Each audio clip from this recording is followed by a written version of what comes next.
So good evening, everybody. I now call this meeting of the Newberg City Council, June 15th, 2026 to order. Could we have roll call, please? Councillor McBride, Here. Councillor Wheatley, Here. Councillor Yarnell Holloman, Councillor Kilberg, Here. Mayor Rosacker, Here. Councillor Tergeson, Here. Councillor Carmen. Here. Welcome, everybody. Would everybody please stand and join us in the Pledge of Allegiance?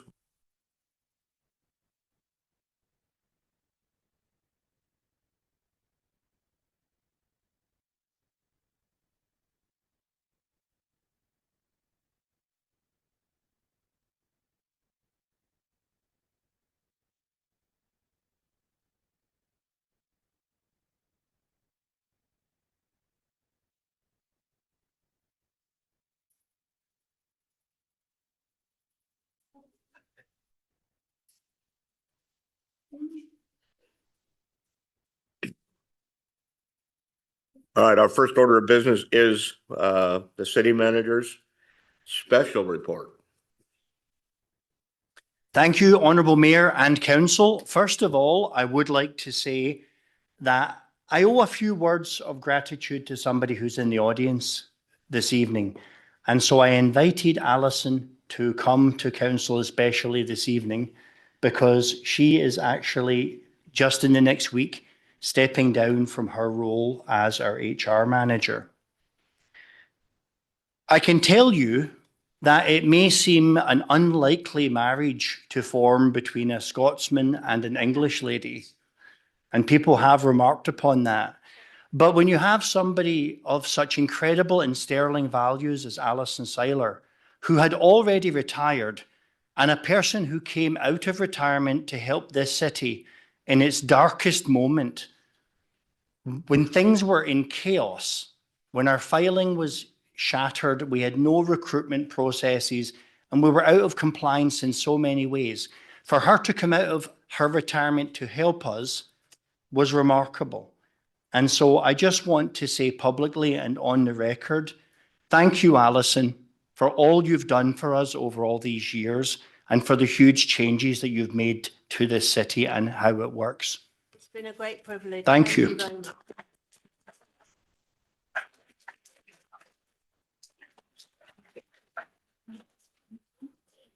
Now, in a slight deviation from the normal city manager report, I know you guys have been waiting with bated breath to see the new video, and the video is finally ready for you to see. And yes, some parts of the acting may be a little bit amateurish, but it was done without any consultants whatsoever, and that's cool, and it was very inexpensive.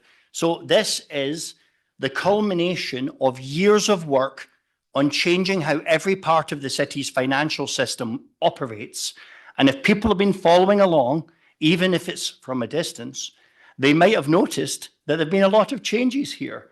And this video highlights how the budget system operates. Hit it, Melissa.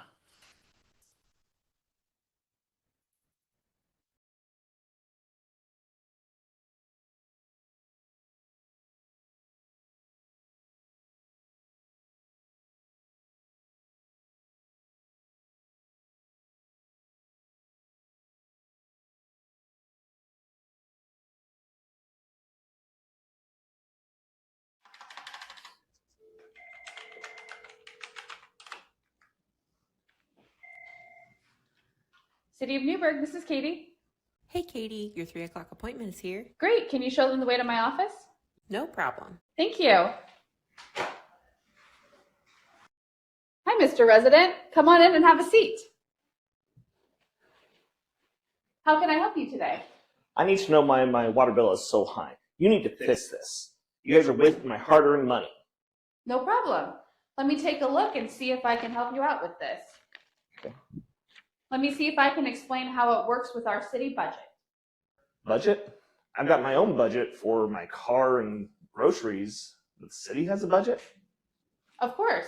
In fact, our budget isn't month to month like an individual family's budget. It spans over 2 years. We can go through the whole process, but It might just be easier if I show you.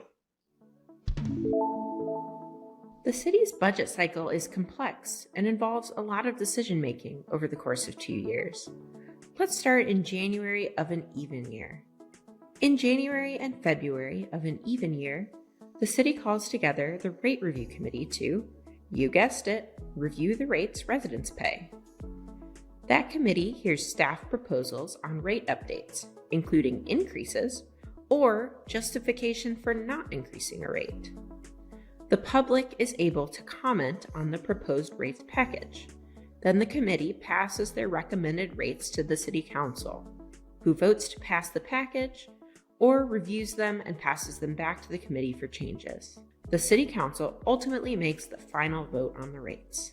In February and March, the city's finance and administrative team work together to examine our system development charges and adjust them according to inflation. Beginning in April, the finance team develops a new master fee schedule, which outlines all of the different fees people might pay to the city, from building permits to public record request fees and more. You can find the latest version adopted by City Council over on our website. Over the summer, June through September, city leadership meets to review our plan for capital improvement projects. This plan extends over the next 4 years. We'll update finished projects, look at what's in progress, and consider anything new that we need to plan for within the next 4 years. Next up, department leadership will take the last few months of the year to look at their individual budgets and see where they might need to adjust funding with a budget change request. We won't get into those in detail here, but in short, they allow us to keep track of where money is flowing and why, so every department has the funding they need and every dollar is accounted for. Now we pass over to the odd-numbered year, a budget publishing year. Budget change requests are due in January, and the finance team works hard to balance the budget. This process takes a long time, from January to June. The budget is reviewed in April, May, and June by the Budget Committee. This committee, made up of residents and City Council, suggests changes to the budget and then votes to approve it before the beginning of the next fiscal year. July marks the start of a new biennial or 2-year budget cycle. At the beginning of this new fiscal cycle, we'll start the process over again, prepping for the Rate Review Committee and reviewing our system development charge tables to update them at the beginning of the next year. Okay, so that voice in the sky made the city budget cycle pretty clear. I think I get it now. Great, I'm glad, but it seems like you still have some more questions. Yeah, I mean, I pay all this money to the city every month, but where does it all go? Great question. Well, do you want to take this one, narrator? Sure thing, Katie. Here's the deal.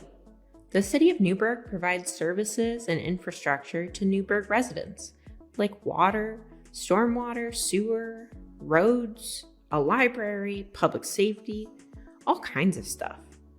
In return, residents pay fees and taxes. The thing is, the city can only use certain sources of income for specific things.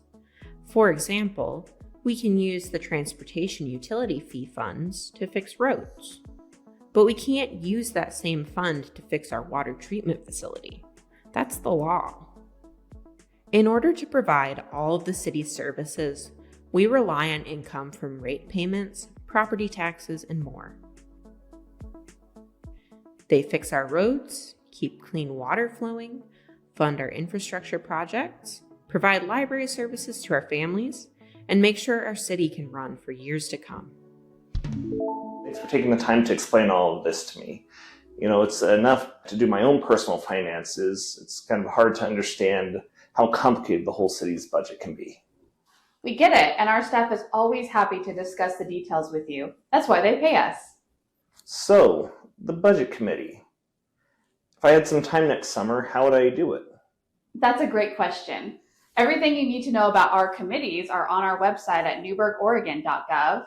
We also keep all of our latest financial documents, such as the budget, which we just went over, and the annual comprehensive financial report.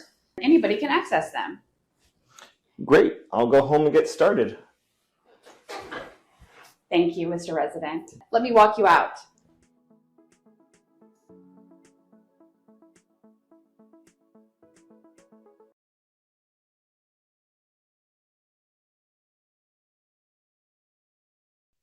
So for people looking at this at home, they might not realize that this whole system, it took 4 years for us to fine tune it and build it the way it is now.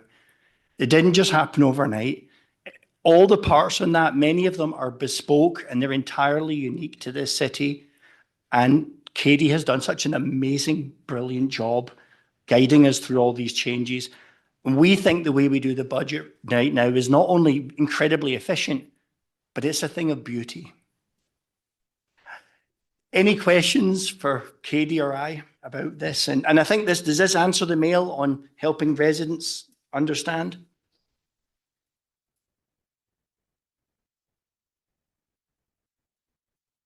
Thank you.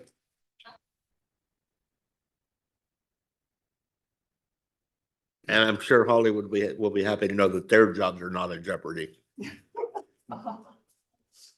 Next is public comments. We had 3. The first is Andre Meyer.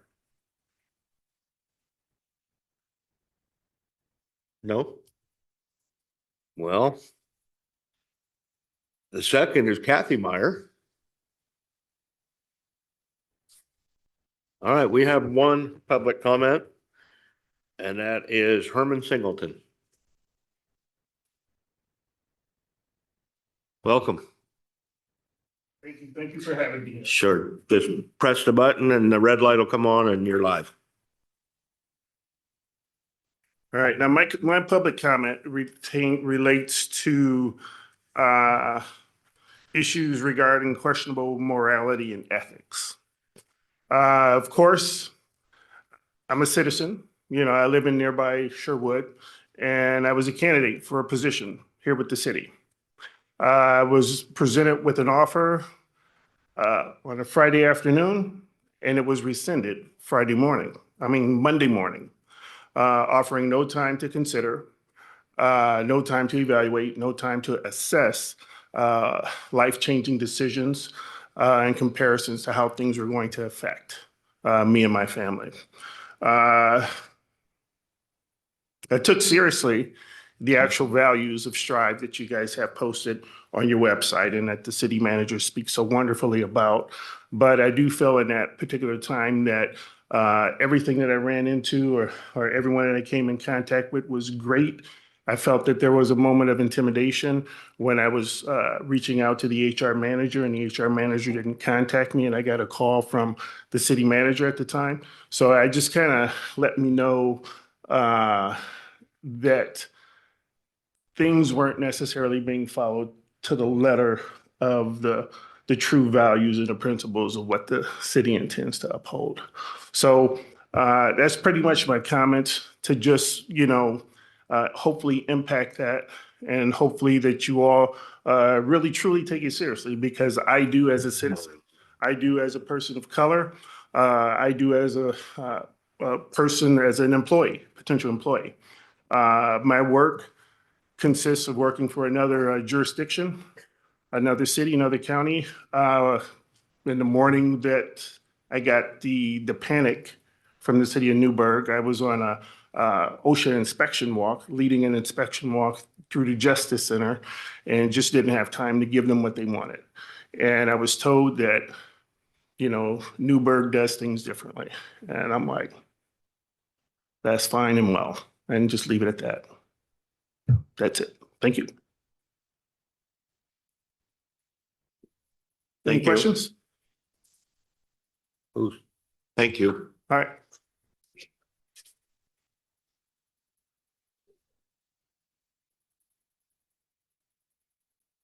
So the next item on our agenda is a presentation from the Osago City Exchange program with the Haven Valley Middle School. And I'm guessing that's all these people in the front row. Come on up. Do you need more chairs for all guys? Yeah, I told them they could bring up their chairs once I'm finished and present together. Good evening, Mayor Rosacker, City Council members, and community members. My name is Donna Golden, and since 2019, I've been running the exchange program at Chehalis Valley Middle School and also acting as liaison for Newberg, Osago City Sister City Relations.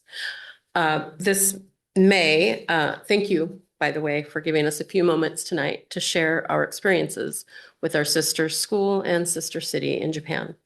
As we have for decades, this May we departed for Osago City, Hyogo, Japan.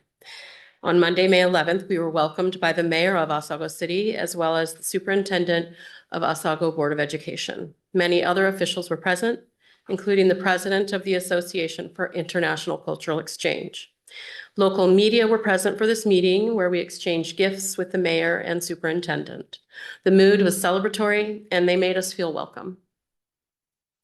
We spent the next week visiting our sister school, Guarayama Junior High, as well as another junior high school and elementary school. We also visited local heritage sites and natural wonders. On our days there, we also made a trip to, one of our days there, we made a trip to Hiroshima to visit the Atomic Bomb Site Museum, and peace memorials. All of these rich experiences were quite impactful in different ways. At the end of the trip, we came together once again with the mayor, school officials, host families, and students to celebrate our continued friendship. A wonderful time was had by everyone present. I look forward to seeing to our exchange partners coming in August to Newberg. I hope that you all may experience our side of this important exchange in some way.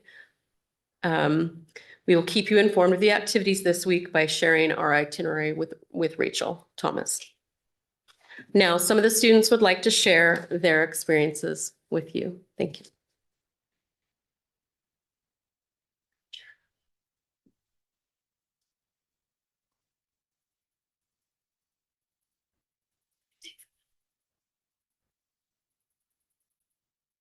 Okay, one of you can take the middle, so just come over here. You'll have to gather around the microphone. So over here, Nanny's. It's wrong. Sorry. Just like your house.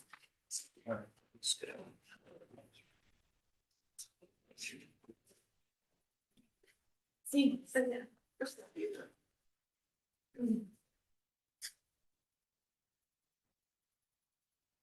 I think this was Mrs. Yeah. Oh, I will. Cultural immersion experience, authentic Japanese traditions through tea ceremonies, traditional castle visits, and local festivals. Students will engage with daily life in Japan and gain deep appreciation for its rich heritage. Educational experiences, attend classes at our partner school. We participated in collaborative projects and explored Japanese learning methods. Students gained valuable academic perspectives and cross-cultural skills. We also form lasting friendships, building meaningful connections with Japanese students through shared activities, host family stays, and group excursions. These bonds often continue long after the exchange ends.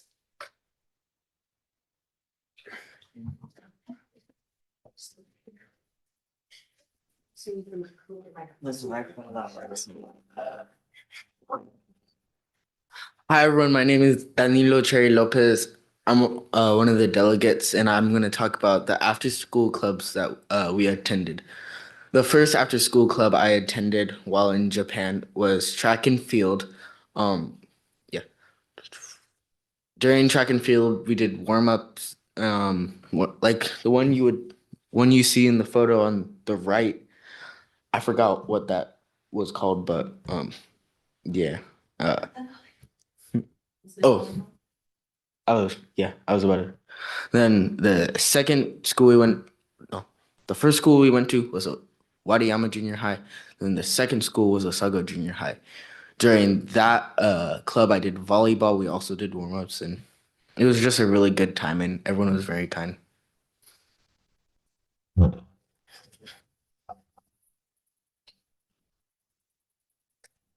Hello, City Council. My name is Manny Sandoz, and I am another one of the delegates that we had on our exchange program. And I will talk to you a little bit about Hiroshima and the experiences we had while going there. So going to Hiroshima was a life-changing experience, and I think one of the great things about this trip is that I will never forget what I got. Like, it's never gonna change what made me go. And I'm really excited that I was able to bring back that information and that we're able to share a little bit with our host students. So, if there's one thing that's really important to me that I brought back from going to Hiroshima is that it was like I was like kind of really heavily unprepared for the history behind like all of Hiroshima and the bombings and stuff. The trip to the blasted away Hiroshima City Hall and the museum right after was really sentimental and kind of really emotional for me because I think I wasn't really prepared for it. I'm really sad for myself and other classmates of mine and the generations that were before me that I didn't really get taught what happened at Hiroshima and Nagasaki. I think we should teach about it more because I think it's a really important thing because it was just really catastrophic for a lot of people living there. And while I was there, it kind of felt like wrong that I didn't know a lot about it.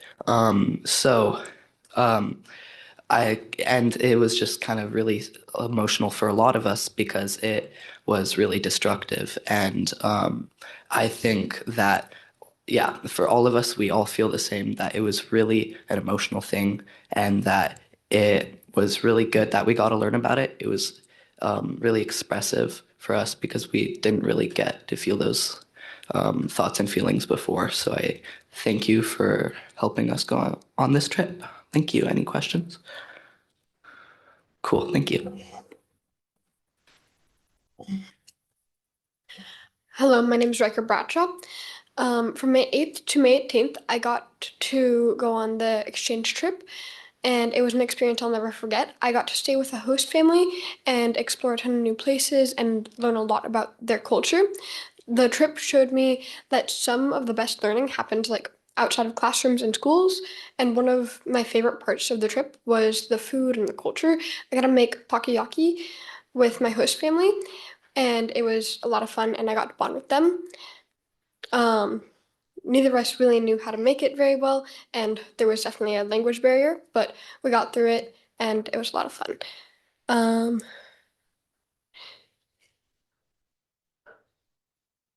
I also got to try some other traditional foods like okonomiyaki, beef bowls, and sushi, and it really helped me step outside my comfort zone and experience different culture in a real way.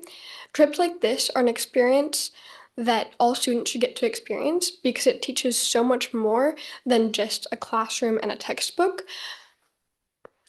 And understanding a different part of people's culture is really important for a lot of schools. Overall, my trip to Japan taught me that travel can connect people, create friendships, and teach lessons that last a lifetime. I think educational opportunities like this are important for future generations because they help students grow, try new things, and see the world in a different way.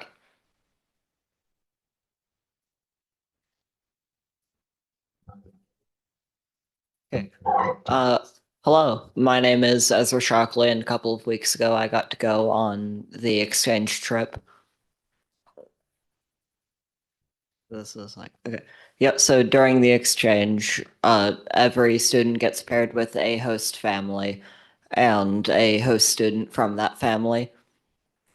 Those definitely my favorite aspect of the trip and the exchange as a whole. Yeah, so you get to build a really deep, special relationship with your host family that will last you the rest of your life. There's some parts of the trip that you spend exclusively with them, and they get to take you places, and it's do stuff with you, and it's a really great time, and you bond with them a lot. At a certain point, they like really do start to feel like family, and even now, I'm still like keeping in contact with them. Um, yeah, this is the best part of the trip, and I didn't going into it, I didn't think that it was going to affect me as much as it did. But yeah, I loved it. So yeah, thank you for listening.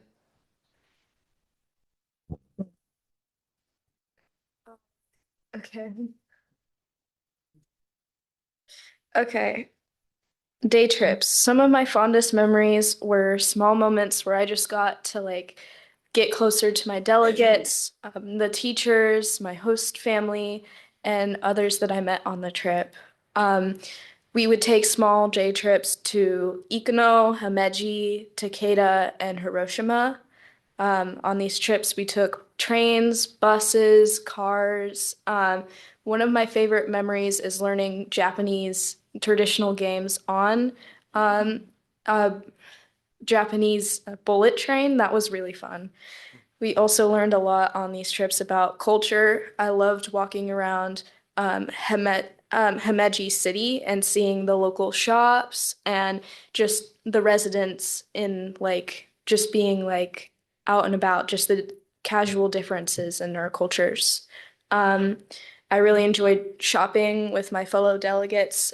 For part of the trip, we got to just go out in pairs of like three and go explore the city and shop, and that was really great. We also learned a lot about money on these trips, about like how much to spend, what the differences were between different economies and different countries, how much like exchange rates were. And it was very, I think it benefited me a lot to learn about how money works in different societies, and how the economy affected different things like schools and cities and stuff like that. It was a really great time and I learned so much, and I really hope future students will get to go on this trip too, because it really is like life-changing.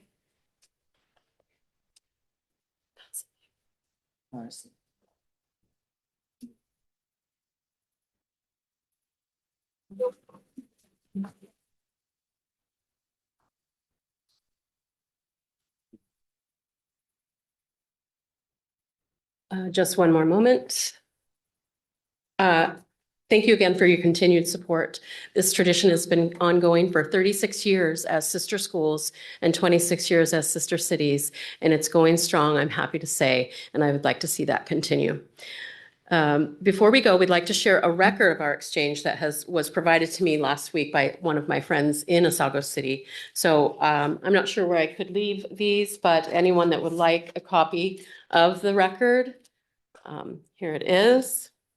We'll add that to the permanent record. Yes. Thank you. I was quite impressed. They are much better at record keeping than I am. So I'm making use of that. And finally, I would also like to present a gift from Mayor Rosacker from Mayor Isumo Fujioka in Osago City. And it includes some of the very best sake from the region, as well as a silver tumbler made from materials from the Ikuno silver mine.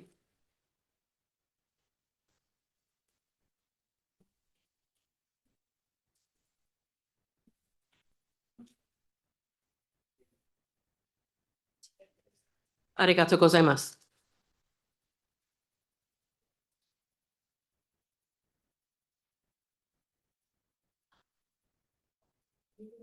No.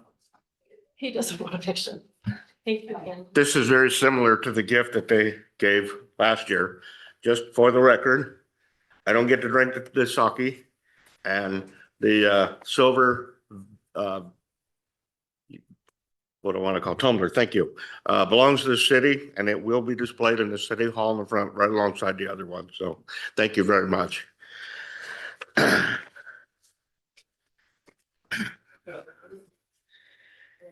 Are there any questions for the people? I would like each of you, or maybe a couple of you, to tell us what you think the major benefit to having an exchange program with Osago City or any place else is.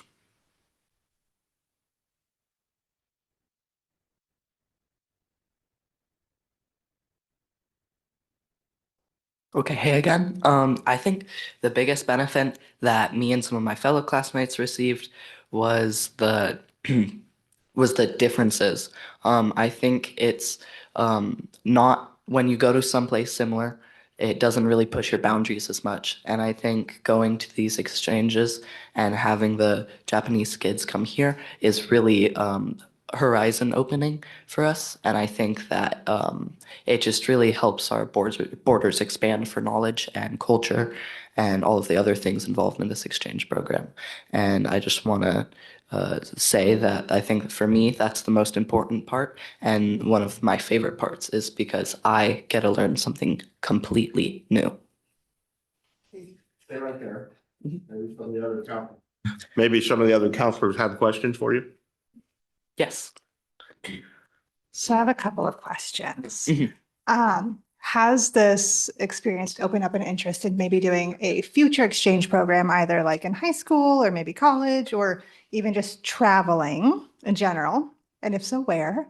And then when your host family peer comes here, are there things you want to make sure you take them to experience here locally?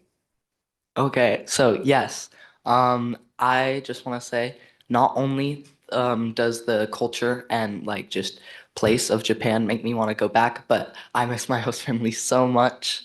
I really want to do something like the JET program, where I get to teach English in Japan, because they need a lot of teachers for that because they implement English into their studies from like middle school to high school. So I think it would be really fun if I was able to do that and then maybe get somewhere near so I could stay with my host family or something like that so I can continue with them. And yeah, so that's something I think would really like I'd want to do in the future because of this program. Remind me of your second question. Things that you want to show your host family peer here locally. Okay, so a few things that I like around here. Like I said, a lot of things are different. So they have a lot of like industrial things just kind of scattered everywhere, and it's a lot different because they'll also have like rice fields right next to like a convenience store, and I think that's really different because from us because we have bigger cities and towns where we have like all of this congregated areas of shops here and then different like areas for our like power plants and other stuff like that in different places and like farmland in on the hills and everything. So I think I want to show them just like the broader general area of this and take them around town and stuff like that. I'd like to partially answer that question as well as the person running the program. I will share the itinerary with all of you or through Rachel or Melissa. It's Melissa, right? The itinerary for August. They arrive July 31st, which is butting up to a weekend, so they'll spend time with their host families. And then on Monday, August 3rd, we will be visiting City Hall, as well as exploring all around Newberg, letting them experience the shops, letting them choose a place to eat, taking tours through the library and the cultural center, as well as St. Kuzair, a Japanese-owned business here in town, which they did last year and they really enjoyed. So they've requested to do that again. On one of the days, we'll take them to the coast, to Newport, and to the aquarium, another day to the Oregon Zoo, as well as a trip through the gorge and Mount Hood, the Fruit Loop, if you will. And so we have a really packed schedule. And at the end, we'll be doing a sayonara party on August 6th from 4 to 6:30 p.m. here in Newberg. And I will extend an invitation to each of you who would like to attend that. A more formal one will be coming very soon as we've nailed down a location. So thank you. I'd just like to say that if you guys would like a short PowerPoint explaining how local government works in Oregon, I could do that for the visiting family as well. I'd be very glad to. And the PowerPoint's already written for our Poisdorf delegates, so it's in the can. Fantastic. Yes, they like to know those details. So if Oliver, would you like to come up and talk a little bit about what you personally want to have your student experience? Okay. I think this program, first of all, I'll answer the mayor's question. I think this program is amazing because we get to see the differences in our culture, but also the similarities. And you end up really seeing that like people across the world aren't very different from us, and that like we're all human and we're all very similar to each other. I'd really like to show my host student. I think the zoo here is amazing. I love the zoo. I think also I would like to show them just like nature, the huge forests we have here, the pine trees. Like hiking is a very Oregon thing to do, so probably take them hiking. Like show them the really pretty mountain ranges we have and just show them around Oregon. Does anyone have any questions? Yeah. Was there something you saw there or experienced there that you think was better than the United States or in Oregon? Something that you think we could benefit from? Yes, the system for getting food for schools was just much, much better. They had pre-portioned out meals for every student.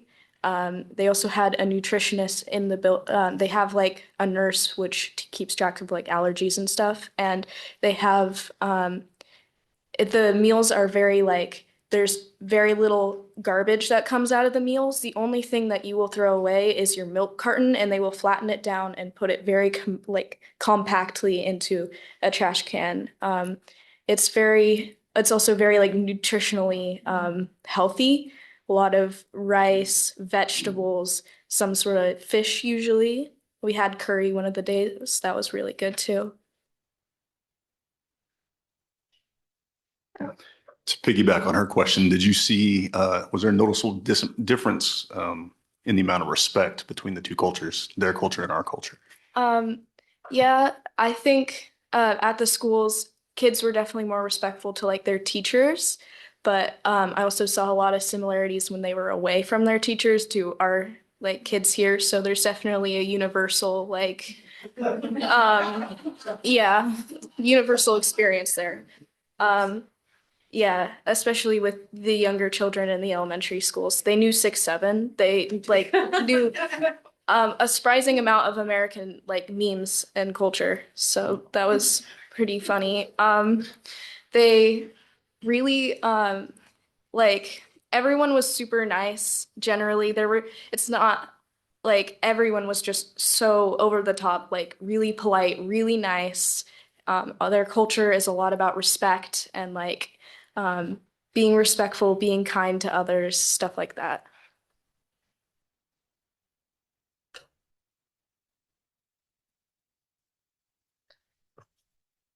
So the only, I'm curious as to, how did you deal with the language barrier? Were they able to speak English? I'm gonna guess you guys don't speak Japanese. So how did you deal with that? Before we went, we learned a little bit of Japanese. We knew a little bit, and then there usually the older exchange student that's exchanging with us knew some English, like pretty good English. They went to English classes, stuff like that. So their English was pretty good, but no one else in the family generally had very good English. So we used a lot of Google Translate, a lot of just like trying to communicate with expressions or in very simple words. Overall, I think the language barrier kind of helped in some ways to like kind of connect more because you weren't like, it's not like you were trying to be super polite in your words and stuff. It was more like honest because you were trying to be more clear, you know?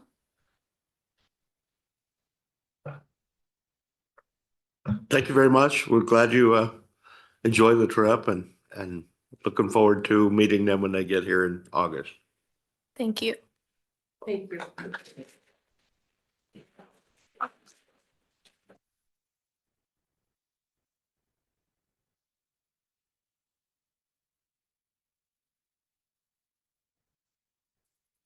So at this point, we're going to take a step back. I'm going to guess that you're the Myers. In fact, I know you are because I was told that. I held open the public comments just in case you guys come back in. So either one or I've got Andre. Is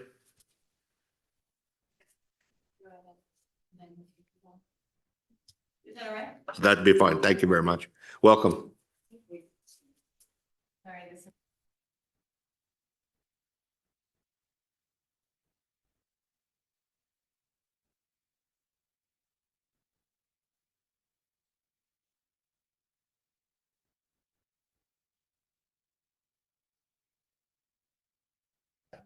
Okay. Okay. So, Mayor and members of the Newberg City Council, we, Andre Meyer and Kathleen Meyer, are the owners of Newberg Industrial Park. Otherwise, a lot of you may know it as the home to PPM Technologies building. It's located at 500 East Illinois Street, and we respectfully request that City Council immediately reopen East Illinois Street, North Main Street, and Oregon 240 intersection because the decision to implement the trail closure appears to have been based on insufficient evidence and a process that lacked a level of transparency, stakeholder outreach, and direct notification ordinarily associated with a significant modification to a critical transport corridor. The trial closure has materially affected our ability to market and reposition our approximately 100,000 square foot industrial building and has imposed a disproportionate and unnecessary burden on our properties whose longstanding value and utility have depended upon efficient transportation access, freight mobility, and connectivity. The loss of what is the only direct major collector connection between Oregon 219 and 240 has significantly affected one of the property's most important transportation assets relative to comparable industrial properties offering superior access and mobility. Major transportation decisions should be supported by meaningful public participation, adequate stakeholder notifications, and objective analysis consistent with the Transport Systems Plan and Comprehensive Plan, and coordination with ODOT, particularly where the state highway is involved. As owners of Newberg Industrial Park, located immediately adjacent to the closure, we received no direct notice prior to the implementation, and we were deprived the opportunity to provide meaningful input regarding the decision affecting one of the property's most important assets, its transportation connectivity. A survey population of approximately 20 respondents, of which only 12 supported the trial closure, represents anecdotal rather than statistical reliable information and does not adequately capture community-wide impacts.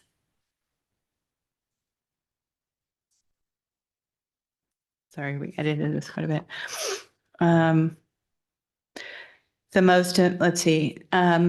Surprisingly, the engineering study was canceled, leaving Newberg's most consequential transportation modifications without the benefit of any analysis. A critical transportation corridor should not be severed first and studied later, nor should a temporary measure become permanent through adaptation and inertia. Time is of essence. As owner of Newberg Industrial Park, which has recently been told by PPM Technology that they be moving and they'll be leaving Newberg in January of 2027. So it's imperative that we find a new tenant, and we do have interested tenants. And they're lining up to come and see the building. And in fact, on Wednesday, I have a team and a CEO flying in from the Midwest, from Indiana, who's interested in occupying the building. And PPM Technologies employed up to 120 individuals, and those jobs are gone. And we have to have the ability to market the property, and we have to have the ability to reliably say the transportation connectivity is there, is solid, is reliable, and a critical transportation corridor shouldn't be severed first without studies later. Time is of essence. We're experiencing firsthand how the closure is becoming a serious hindrance to our ability to market and reposition this industrial property. Over the years, I've told you that it's provided well-paying jobs for generations in Newberg.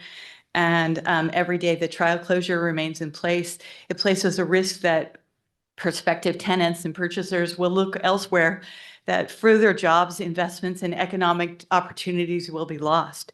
The burden should be upon should rest upon demonstrating through objective evidence and sound engineering that the closure is necessary, and not upon the community, businesses, and property owners to adapt to a condition whose necessity has never been established, meaning we've closed the road and now we have to establish why we closed it. We were told that it's of low safety risk, that in 2021, one individual died. In 2022, crash. 2021 had one crash, 2022 had one crash, and 2023 had two crashes. We had our study canceled, so we have no evidence, traffic studies going on, and the transportation system, the objectives of the enterprise zone are totally negated by the closure. The connectivity between east and west sides and residential neighborhoods is severely impacted. And what we do see already on North Street and Washington is a spontaneous use of that little tiny narrow residential road as a connector. And it's acting as a major connector because people are going from 240 on north and then going to Washington Street to connect back into north to East Illinois. So we are seeing really negative impacts. And I would just ask that this trial, which has been called a trial closure and a permanent trial closure, be stopped, and that we immediately reopen East Illinois. Thank you.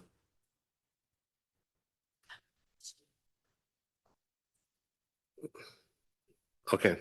I don't need to know. I just need a yes or no. Did PVM, are they leaving because of that closure? No, PPM's leaving not because of the closure.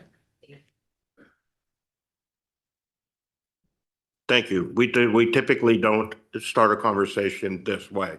I know you have contacted the city manager. That is the proper way to go. And you're going to, well, he will tell you what the way to get this done, to work on this. So thank you for your comment. We appreciate it. And I'm sure the city manager will be waiting to hear from you.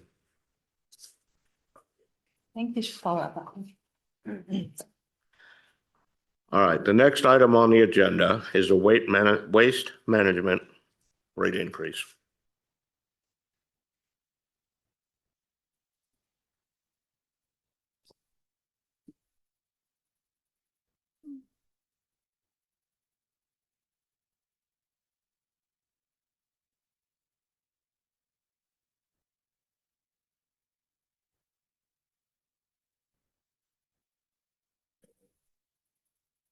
All right, good evening, Mayor Rosacker and city councilors. My name is Dave Huber with WM, and with me tonight. Hello again, Meg Gallagher, pricing analyst with WM. Jason Willie, Newberg operations. So, this evening, we are here just to really seek the rate proposed that we reviewed at last month's city council meeting on May 18th. Certainly open to any questions that you may have, but wanted to at least let you know that's our request, and see if you have any questions related to that.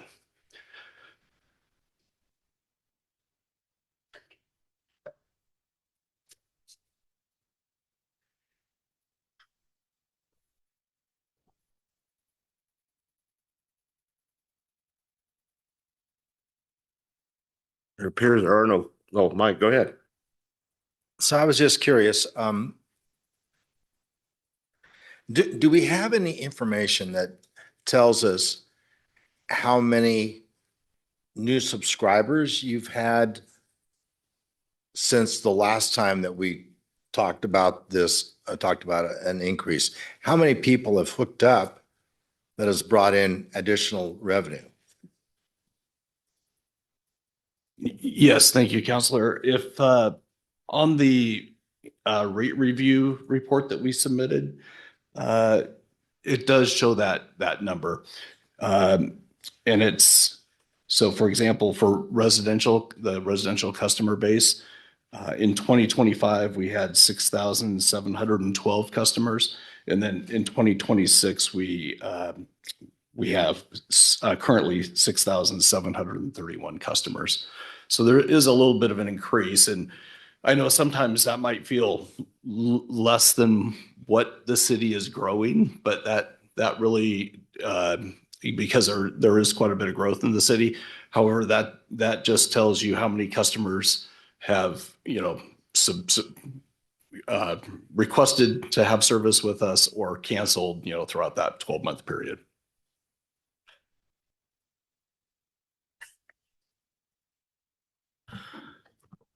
All right, if I can get you to hold up for a minute, this is an administrative hearing, so I've got some procedures that I have to follow.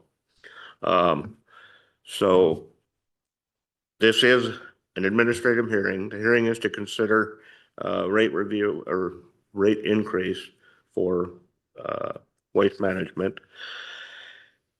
I will open the public hearing at this time. Citizens will be able to testify in this issue by first submitting a public comment registration at the back table should they wish to speak. There are no public comments, so I'm going to close public comment at this point.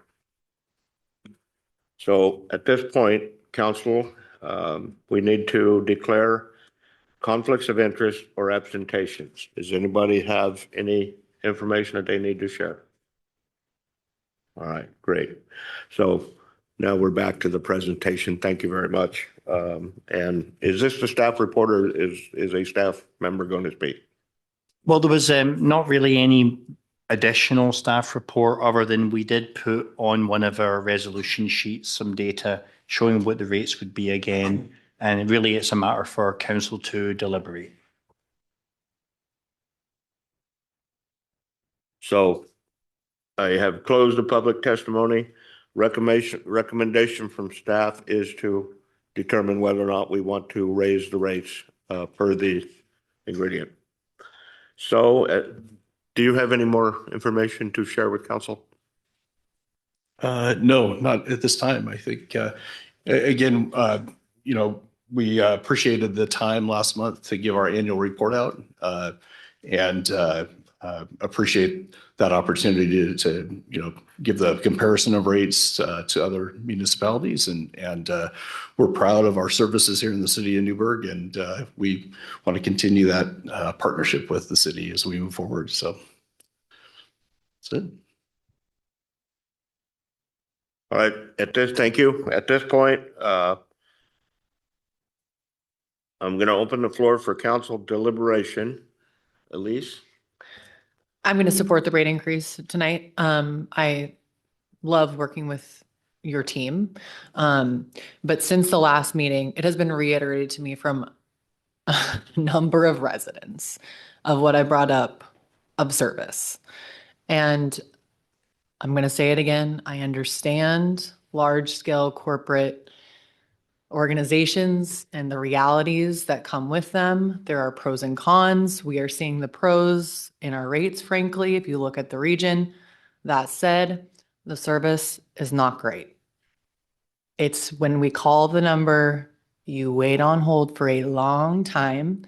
I've heard examples of many voicemails left at the local office with no return. I listened to the Dundee City Council meeting as well. They are sharing the exact same concerns. And I'm very concerned for waste management that this is the creep for your organization. And if it's not fixed, I think that is an opportunity when we get back to negotiations. If it's not fixed, I will strongly encourage consideration to open a bid for ecology. So I really want to see change. So I speak for myself. I don't speak for the council, but I'm frustrated. I think there needs to be some attention put behind this.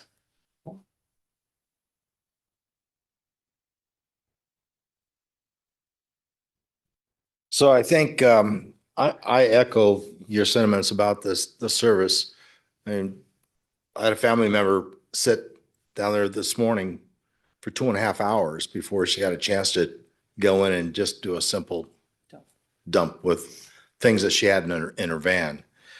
So I understand how business works. I think last time I voted against it because it was considerably higher. But I understand that, you can't just keep things even keel. I mean, I get that. So I'll be supporting this, but I really want to see something change with the service down there. We've got to get that taken care of.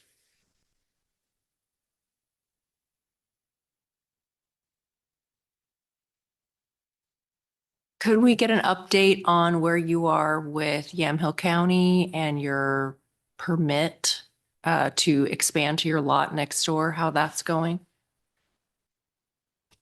You bet, Counselor. In fact, I'll let Jason take it.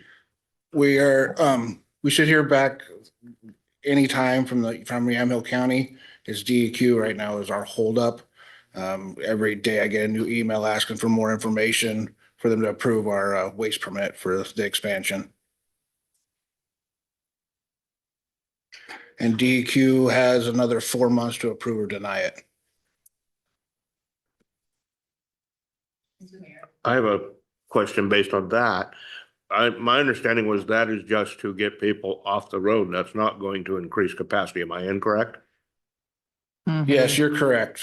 We're currently also looking at putting in a compactor, which would help process the material on the floor quicker.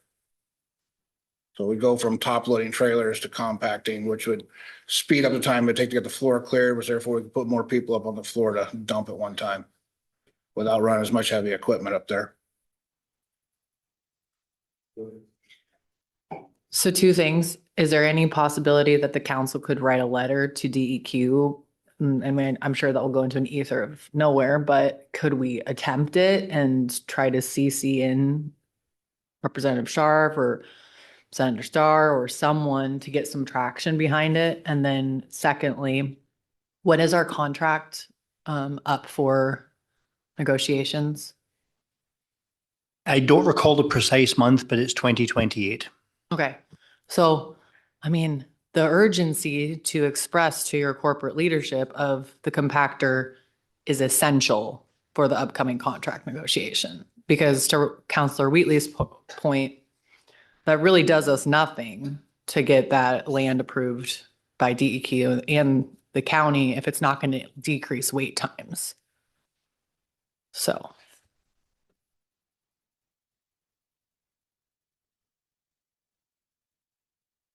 So is this compactor gonna happen? Can you give us a time frame? If you want to. We're currently getting bids for it, so I don't have an exact time frame because I don't know how long it takes to retrofit what we have, and I don't know what the lead time is to get a compactor built and sent to us. I do have a meeting next week though with a contractor for a compaction company to come in, take a look at our facility and see what it'll take to make it happen and to get pricing for it. My colleague has refreshed my foggy noggin. It's September 2028.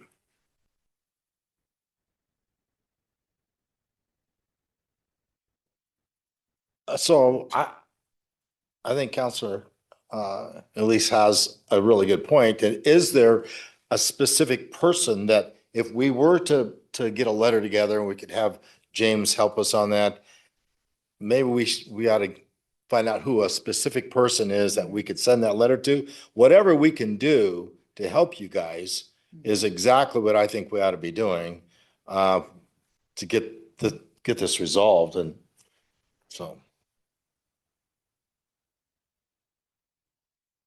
Because I was curious about this, I actually did call Yamhill County to see where you guys were on this process. And apparently our council will have to decide on your land use. So it will be coming to council first, I think, regardless of what DEQ says. So our council will get to, because is it an urban reserve? It's a urban reserve area. So it will be coming to our council.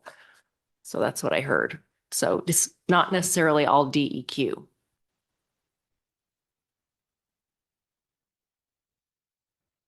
So I've been mayor, this is my 4th year being mayor. So each year that you guys have come here, we've had the conversation. It started out with the traffic on the road. And you guys had a solution 3 years ago that you were going to implement. Well, that hasn't happened yet. So, I mean, I think the counselors are right. If you think that that is valuable, then Mike, would you like to work with Jason and see if there's some way that we can help him speed that process along? Is that acceptable to you guys? Well, I mean, yeah, but also if it's going to be the council talking about it, then it's got to also go to the planning commission. And like, do we have any idea when that's even going to happen? Should we be getting ahead of ourselves a little bit and trying to get some of the processing out of the way? Seems like we've got a couple things to do. I'm willing to help in any way I can. We'd like to see something done, so I think it would be beneficial for you to work with Jason a little bit and see if there's some way that we can assist them in moving the process along. You know, we would appreciate any help, support that we could, receive from the city of Newberg. I think it's also important to, and I apologize if we didn't speak to this last month, but there's been a lot of changes in the solid waste industry over the past year and a half.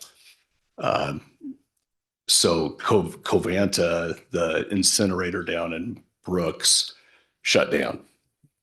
And because of that, that's caused a disruption and an influx of volumes that have been coming up here. So I know we've been talking about this for the last 4 years, or, dealing with high volumes at the transfer station, but they have increased substantially over the past year and a half because of that. And the Woodburn transfer station will not accept tip bed trailers. And so when I turned the corner onto Winooski today to come to the office, all I see are ODOT dump beds and tip bed trailers. So that has impacted our business this last year and a half, which it's a good problem to have, but it has caused that issue even more so. So I just wanted to, express that it hasn't gone on deaf ears. We've certainly, Jason's done improvements to, at the facility in terms of staffing, trying to get customers in and out as quickly as we can. But we have seen a lot more traffic and volume this past year. So far this year, we're up 1,000 tons a month. 1,000 tons a month year over year. So that's significant. So. Isn't it true, though, a lot of your customers they should not be coming down to this transfer station? They should be staying, a lot of them are coming to Newberg because, pardon me? So in talking with other people, we're not part of Metro, but I have been told that if you are in a metro area, you are supposed to dump in a metro area, not come down to Yamhill County. So I've heard that a lot of your customers are coming here illegally. You want me to speak to it? Yeah, I'll let you speak to that. Thanks. If you're from inside metro boundary, you wait in the line, we're gonna let you dump one time free. Not free of charge, but just free. And then we explain to them that, hey, you can't dump here, you have to take it to a metro facility. So then we record the license plate and make and model of that vehicle. We turn that into Metro. Metro calls those customers individually and educates them on the process. Now, if it's a contractor and you have your business name on the side of your vehicle, then you have something that may contain asbestos, you have to fill out a waste acceptance form. And if I look and see that is from inside metro boundary, I turn that paperwork into Metro as well. Now, with that being said, it's less than 1% of our customer basis is coming in from Metro. All the paperwork that I've looked at in the last 2.5, 3 months, it's less than 1%. Now, the cars that are coming in with a load of fencing, pick up with a load of fencing that we don't ask for any paperwork or notice anything on, it might be a little higher, but it's roughly in that 1% range. I do think though that, I mean, Counselor Wheatley is bringing up an important piece of what the letter needs to include. And so the letter, I think, does need to include the closure that they're discussing, because that's from south of here. And then also the impacts of not approving the cup for Coffin Butte. I mean, there's a number of factors that have happened. And I think some feedback for you is be more clear and share the dire state that you are in, because I love how positive you are, but solid waste is a major problem in Oregon right now. And I don't see it changing with the current makeup of the legislature. And it's going to be very curious where the heck all this is going to go. And so there are no alternatives. And we have to push as unified as a council, as a commissioners, everywhere regionally, if we don't want to see astronomical cost increase. This is like extremely important. And I do, like the compactor, I really would like someone to follow back up with us when you get an answer on that. Because I remember in your presentation, you said that even if you get a quote on it, then you still have to have approval, correct? It's not approved by Waste Management corporate office yet. That still would have to go through that process. So if we can also supply a letter to your corporate office, just explaining the dire need in our region for this, I think we could just hopefully discuss that as a council, but it is a regional crisis.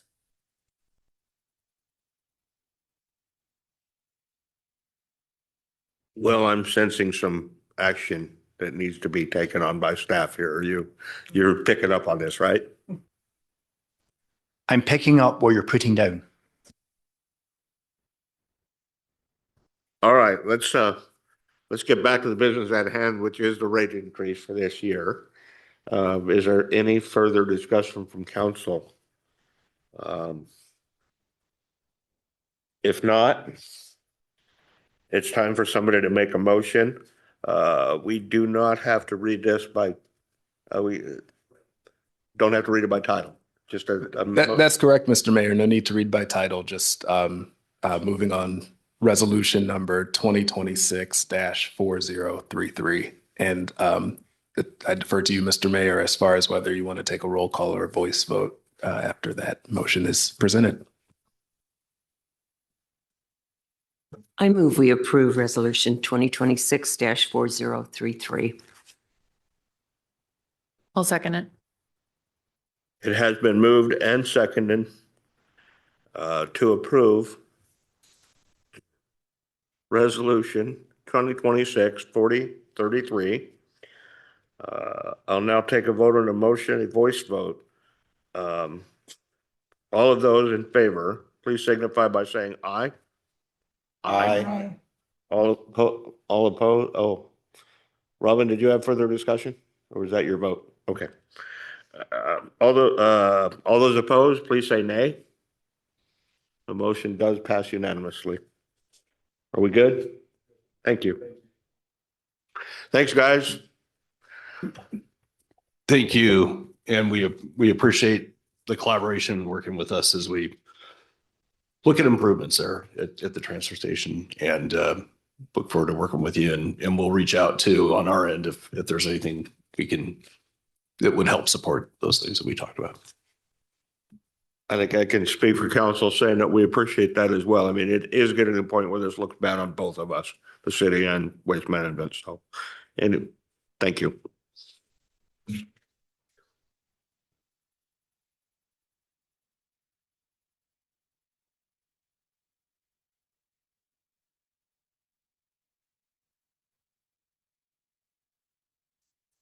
So the next item on our agenda is going to be the de-annexation resolution, public hearing, and order. So I think this would be a real good time to take a short break. I'm sorry. Sorry, Scott. Let's take a short break and get right back in here. All right. The next item on our agenda is the de-annexation resolution. Take it away, Scott. Okay, thank you, Mayor. Good evening, City Councilor Scott Siegel, Community Development Director. And this evening, we have a series of decision points for the City Council to consider that are all a result of private property owners applying to have their lots withdrawn from the city limits. And this is a really very similar sort of process, similar process to what you've seen before when properties come into the city, they annex into the city, and that, those come before the city council, and this is sort of a reverse engineering of that. Del Boca Vista LLC is the applicant on behalf of the property owners. I believe their representatives are here this evening, and they have applied for this change. So this is a property owner initiated change. And you did hear from their representatives, I think at your meeting in April. So the council has some background on this. And so really there are three sort of milestones here this evening. And the process begins with the city council deciding whether you want to initiate the process to begin with. So resolution 2026-4032 would do just that. It would initiate the process. And provided you decide to go forward with that, then there's a public hearing that allows for any member of the public to comment on the process, on the withdrawal of territory. And then should you decide that you want to proceed, there's an order that the council would adopt, again, after a public hearing. And we've broken those out into separate public hearings and discrete steps so that as you go through this, you may decide at any point not to proceed with that by making a decision. So this evening, I'll provide some background on the area itself, explain the process, provide a little bit of background on the context and why this area was brought into the city in the first place and the planning that has been done over the years for the area. And then the reasons that we believe, staff believes that it's their request is, it has merit and it's something that the council should consider this evening. At the end of the process this evening, if the council were to adopt an order, which is, I think of it as a tentative approval of the withdrawal of territory, then we would return to you at a future meeting, likely in July, for a final public hearing in which you would, again, receive public testimony and have the opportunity to adopt an ordinance effectuating that change. So that's sort of the process in a nutshell. There is a separate but related decision point along the way relating to the urban renewal district, because the lands that we're looking at this evening are also within the urban renewal district, but that is not before you this evening. And I'm happy to answer any questions about that should you have them as we go through. So with that, wrong way. I always do that. Scott, if you don't mind, I need to catch up with the procedures here. Okay. So this is a legislative hearing on resolution number 2026-4032. I now call the meeting to order. At this point, if any of the council members have any conflicts of interest or absentations, including if any of you have discussed this matter with Del Boca Vista or the owner, then this is, at this point, you need to declare that you've had those conversations. All right, seeing none, we're back to Scott. Thank you very much. Okay, thank you, Mayor. And I'll try to be brief. The background on this, as I mentioned, the property owners have requested that the city remove the territory from the city limits. It comprises of approximately 28.5 acres. The area was brought into the city in 2006 as part of a larger annexation that included 98 acres. And that area also included a large portion of which is now in the Riverfront District, as well as a portion of Young Park. The area was zoned at that time for R2 Riverfront District. It's shown here on both the north and south sides of the bypass. The areas that are outlined there in a sort of aquamarine or light blue are the two areas that we're looking at this evening. Sort of the key point here is that the areas, the lands are almost entirely within the special flood hazard area, and the portions are also within the stream corridor overlay. So they're difficult to develop, and that in a large part is the reason why the applicants are asking to have it removed from the city. The planning that was prepared for this area as part of the Riverfront District Master Plan considered a number of different scenarios. So it was considered just how this area might develop at some point. And in all of the scenarios that were considered, it was all very low density development. So the capacity in this area is for urban development is very low. And this just shows a little bit more detail on the areas that are zoned with R2 and are also shown here with the flood hazard overlay in the stream corridor. The closest nearby development is there along Waterfront Street, and you can see the subdivisions on the north and south side of the bypass. So really only one way in and out of this area. It's very difficult to serve. So the process this evening, and I did provide some background on that. You would first consider whether to adopt a resolution to initiate the withdrawal. And then if you decide to do so, you would conduct a public hearing on that, which is also scheduled for this evening, although you'd have up to 30 days after adopting a resolution to conduct that hearing. And then you may consider adopting or entering an order on the withdrawal also this evening. Then following that, that series of decisions, you would conduct a final public hearing, and we've tentatively scheduled time on July 20th at your meeting to do that, where you consider a resolution or ordinance declaring the territory detached from the city. And we're also showing a decision point in there for the NURA board to decide whether to remove the area from the urban renewal district and the plan. There is some history and some background on the area and when it was annexed. These properties, and I believe a number of others, had also been the subject of a Measure 37 claims, and so there was at that point in time some level of development that could have been approved or permitted through that vehicle, Measure 37. When the city adopted the Urban Renewal District Plan and created that district, part of that process involved annexing all of the territory that would be, or at least this portion of that territory, bringing it into the city. At that time, that was requested by the property owners, and the council at the time agreed to do that. I believe the county also had some comments or some desire to see that happen rather than have land, additional land in the urban renewal district outside the city. That's my cursory knowledge of it. I wasn't here at the time, but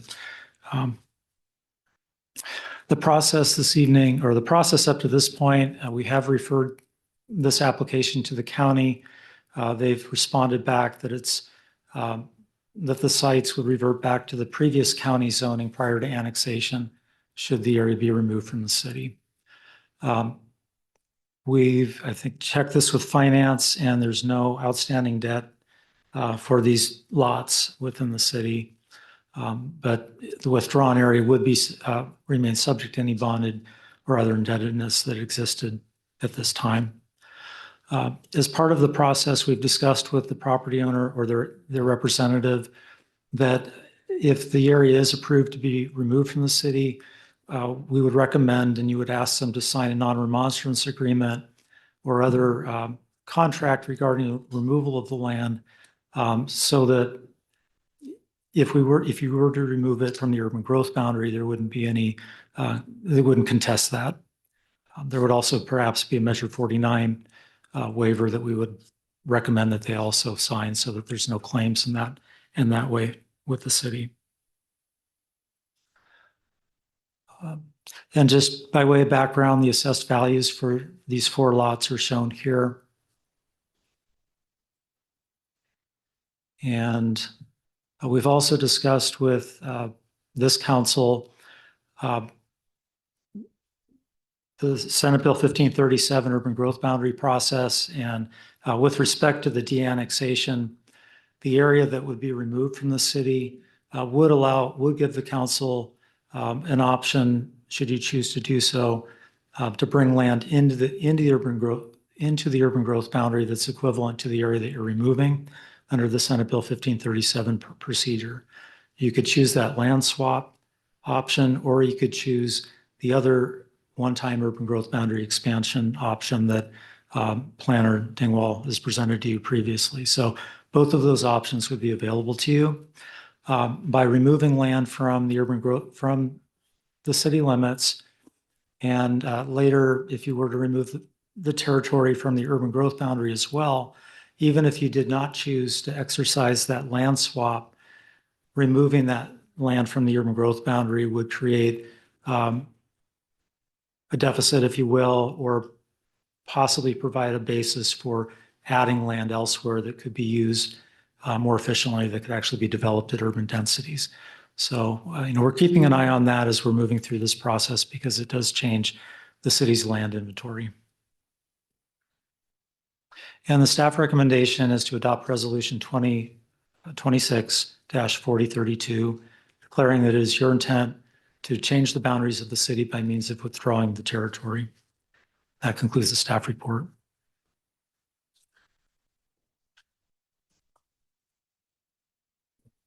All right, at this point, we have to open public testimony.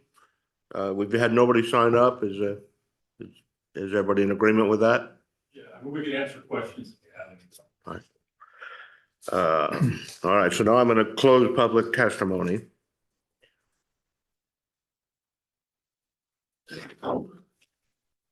Next is the recommendation from the staff, which Scott just gave us. He's recommended that we pass this resolution.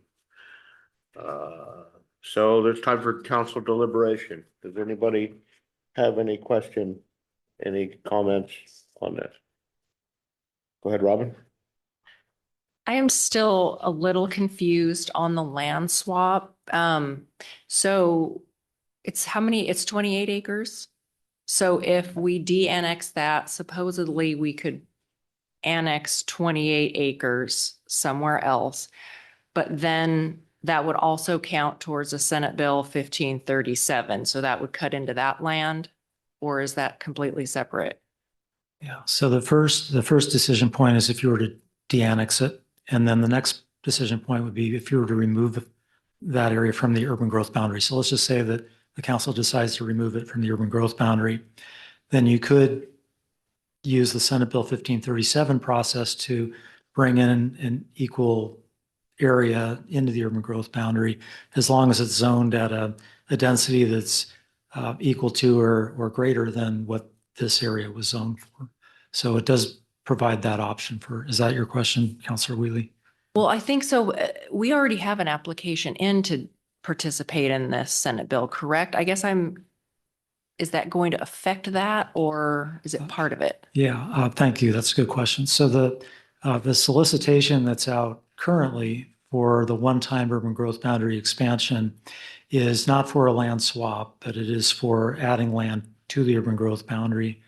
You see what I'm saying? So it's separate. Now, if the city if you did not receive any qualified proposals to do that, you could still decide to do a land swap if you had land to exchange it with, and this potentially could provide that land exchange.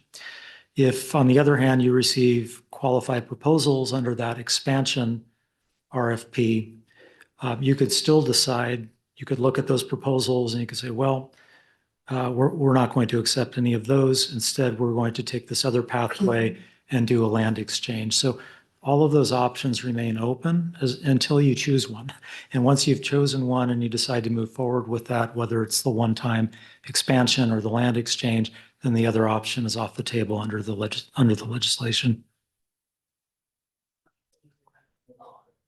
we need to kind of wait on this to see about that? You may decide to move forward with the de-annexation. It's a separate decision, and it doesn't obligate the city to remove the land from the urban growth boundary, but you may decide to do so at a later point.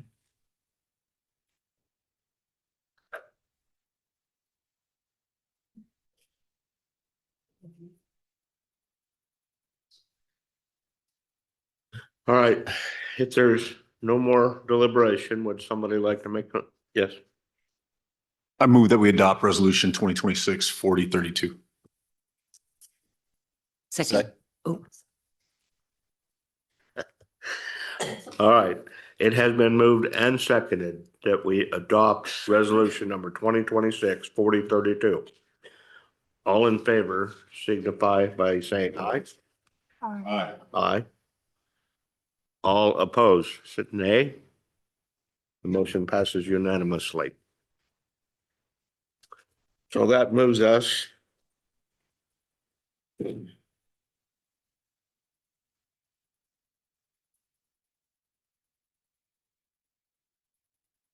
the de-annexation item 7.1 on our agenda. I'm sorry, am I got a May 4th. Sorry, I got it. I see what I did wrong. I don't know what that was in there. All right. Next is a public hearing on the de-annexation, de-annexation public hearing. And yeah, We're doing that. right here. 8.1 first. That was 7.2. That's confusing. There's three different items here. So is that correct, Scott? We're looking at 8.1 and 8.2, which is de-annexation public hearing presentation. Yes, that's correct, All right. Mayor. Is this a legislative? It must be.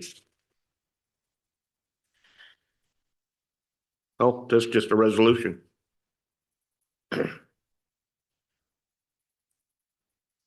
So the difference in this and the last measure, if I'm understanding correctly, is, I don't know, what is the difference? Yeah, that's a good question. So there are two steps in the hearing process. There's a public hearing. It's just a general opportunity for anyone to comment or testify. And then you would accept that testimony if there is any this evening, close the hearing, and then we would bring the order for your consideration. And the order, because it's a administrative hearing, is that correct? Or a legislative hearing? It's a legislative It is a hearing. legislative hearing, so you would accept public testimony on that as well. It's just two different steps.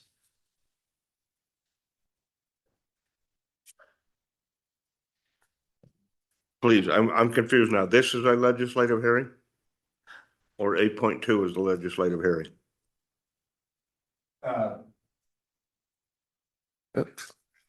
8.0, okay. Yes, Mr. Mayor, 8.2 is a legislative hearing, so we'll run through our typical legislative steps and appreciate the council. I know we don't do these de-annexations very often, and the statute is complicated as far as the multiple hearings that have to occur. So you've already passed the resolution to initiate the hearing. That was 7.2. 8.1 is a hearing that had to be conducted that's actually separate under the statute. The Mayor, you've opened and closed that hearing. Now we're to the order, which is 8.2. It's called an order, but it is a legislative hearing where you're proceeding with that de-annexation process. Yep. Yeah. All right, and now that I'm in the right place on James's handy script, I'll go by this. So this hearing, I now call this legislative hearing to order.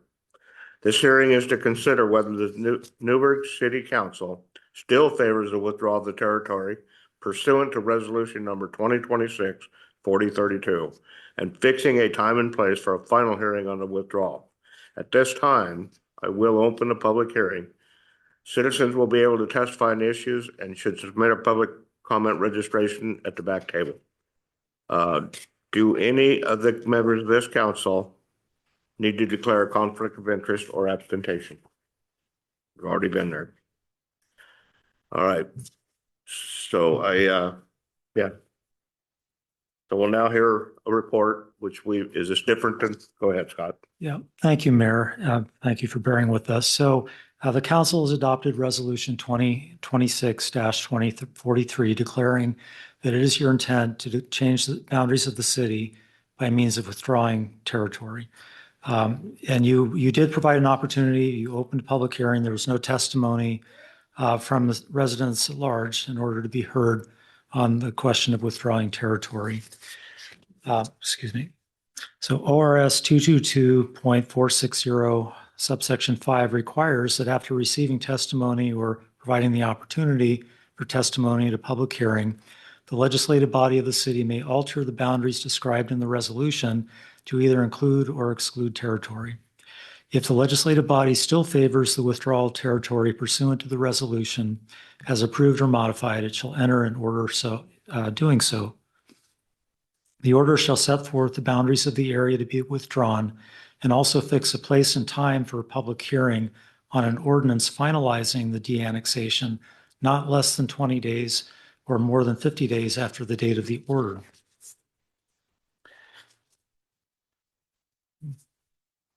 ORS 222.460 subsection 5 also notes that the order shall declare that if written requests for an election are not filed pursuant to the statute, the legislative body of the city will adopt a resolution or an ordinance detaching the territory from the city at the time of the final hearing.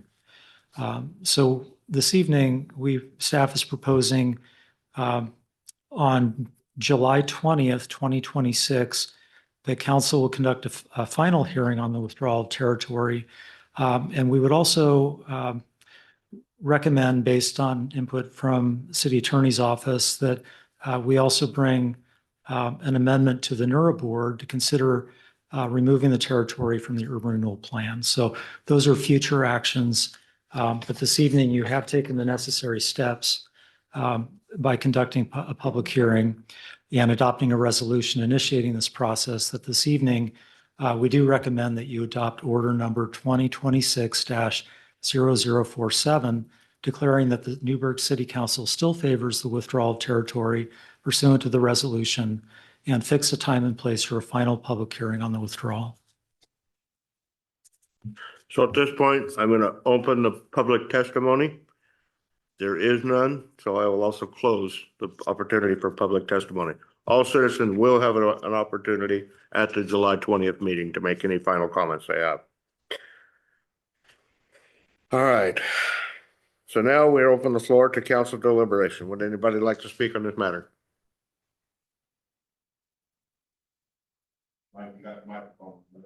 Oh. Why don't you, somebody want to make them, okay. All right, do we have no comments? Yes, we need a motion to approve order 2026-0047. I move that we adopt order number 2026-0047.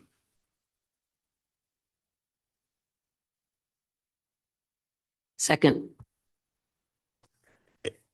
Yeah. It has been moved and seconded that we adopt order number 2026-0047. Could we have a voice vote, please? Absolutely. Counselor McBride. Yes. Counselor Wheatley. Yes. Counselor Yarnell Holloman. Yes. Counselor Kilberg. Yes. Mayor Rosacker. Yes. Counselor Turgeson. Yes. Counselor Carmen. Yes. Vote passes unanimously. Thank you, Scott. Thanks for helping me get through that. And thanks, James, for the script. Next time I'll try to use it.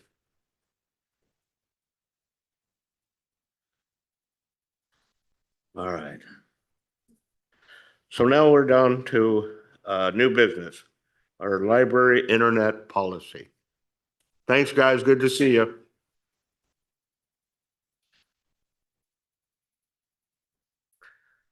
We haven't seen you up here for a while. Good to see you. Thank you. Good to be here. Good evening, Mayor and City Councilors. I'm here tonight just for information to talk about the library internet policy that has been updated, and then I'll be back next meeting for a vote. You've seen the new library internet policy. There's not a ton of updates, but we wanted to make things maybe just a little stronger in case we had any kind of problems, which we are currently not experiencing at the library, just to be clear about that too. We're not having problems regarding the public computers. We just want to make sure that we've looked at our policy and that it's updated like it needed to be. So do you have any questions for me tonight about our internet policy?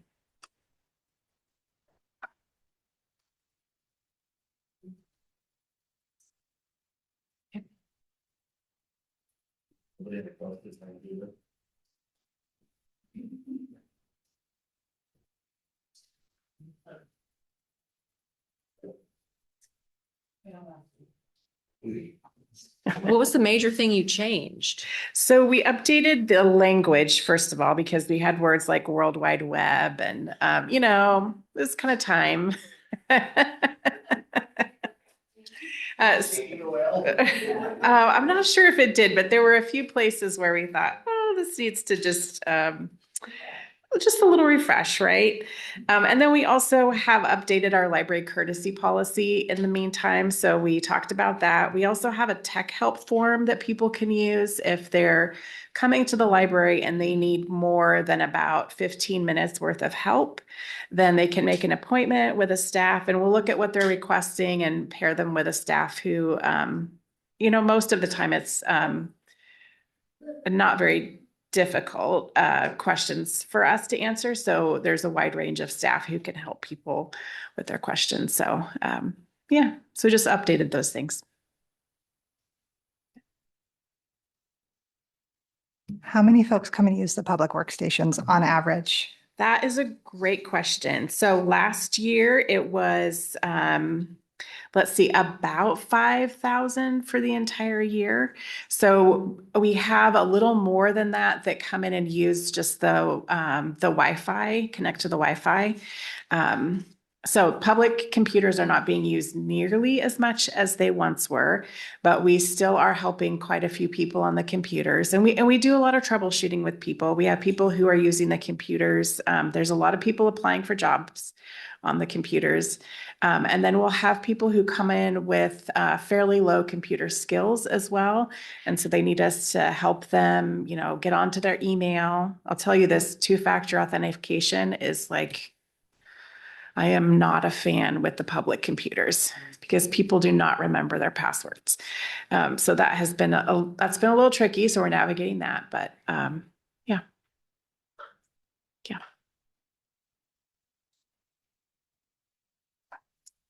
So I'm assuming your recommendation is to pass this resolution. Yes, but I think that tonight I'm just giving you the information and then you're voting on it at the next city council meeting.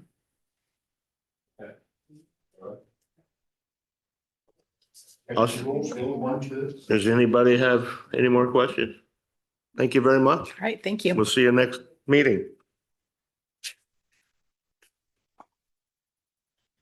Yeah.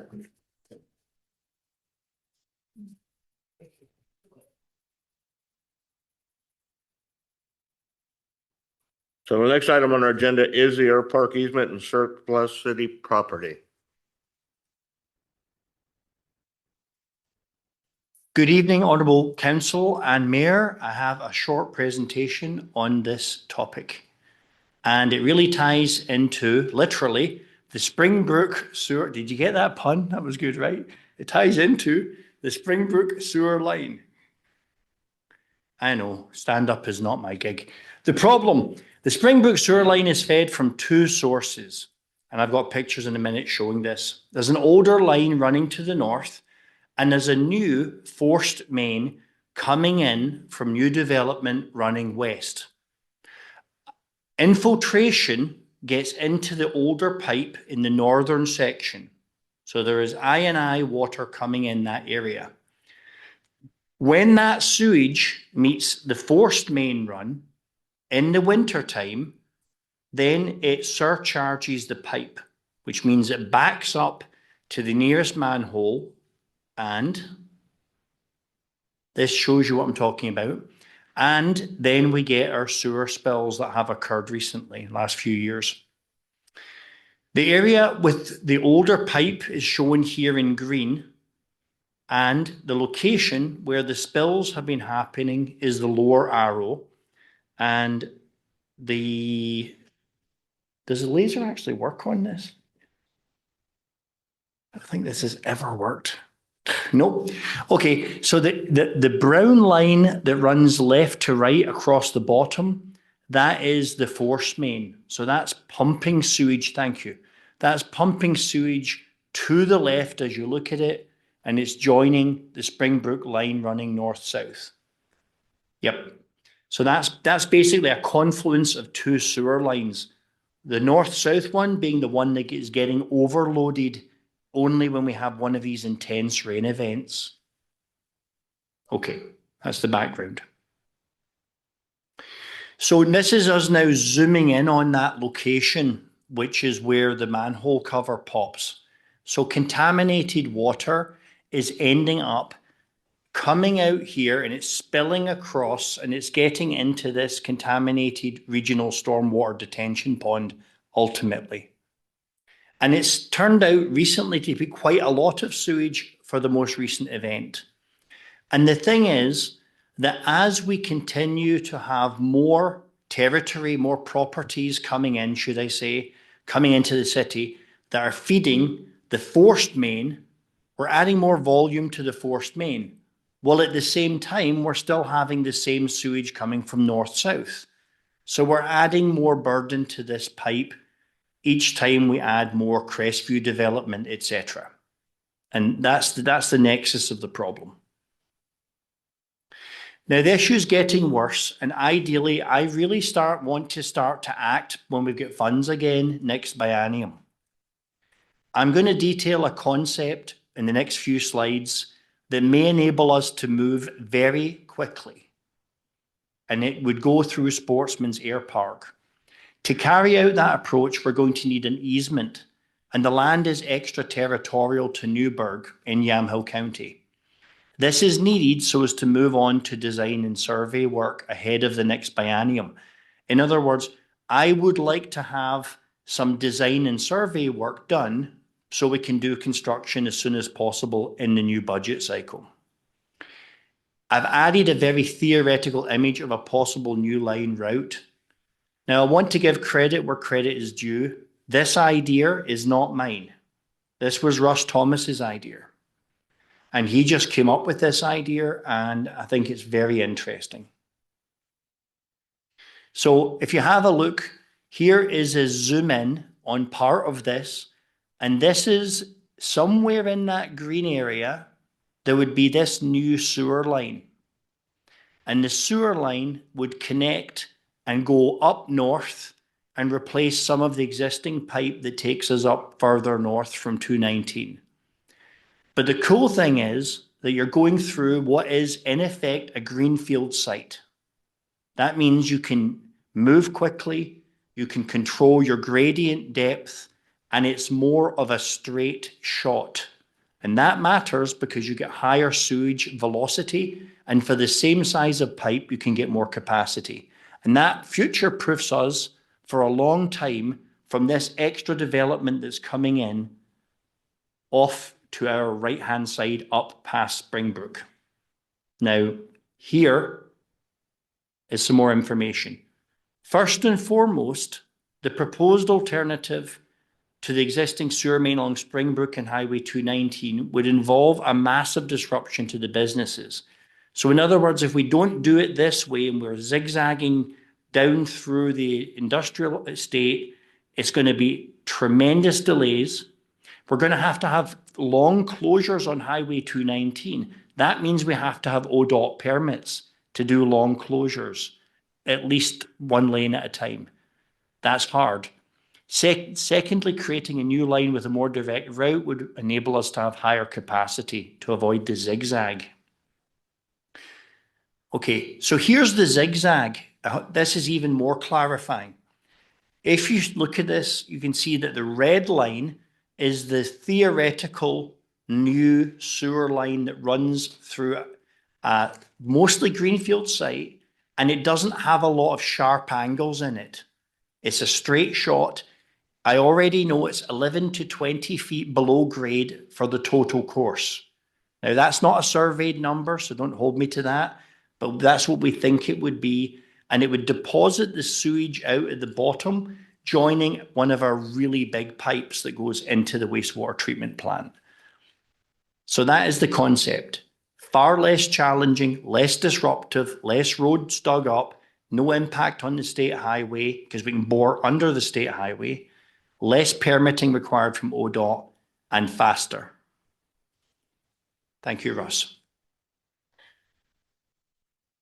And I've already said that, I think. Okay, so yes, less permitting, less coordination and design, not avoiding lots of night work and the chance of having to pay night work, and adding redundancy. Now, let me explain redundancy, and I can do this very simply with my hands.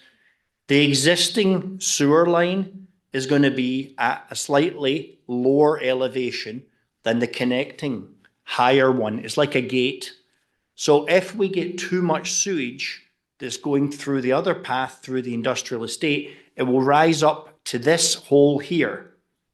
And this hole is at a higher elevation than the existing sewer line.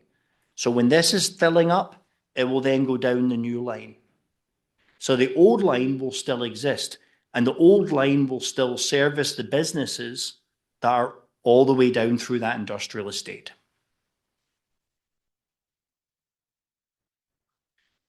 Cost estimation. The cost estimation, this is extremely preliminary, but I've discovered that Keller are very accurate in preliminary. They think it's going to be about 4 to 5 million.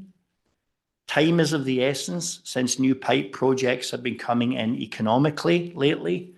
Whether that will be true in the new biennium, I can't say for sure, but I'd still like to get started as soon as possible. Another positive aspect to this is the fact that if DEQ are aware that we're doing what we can do to try to remediate the problem, then we're less likely to face any kind of fine. As a practical matter, if we're working on it and we're doing survey work or then going into design work. Following 2 rounds of talks with Sportsman's Air Park management, I found out that they did have interest in allowing this to occur.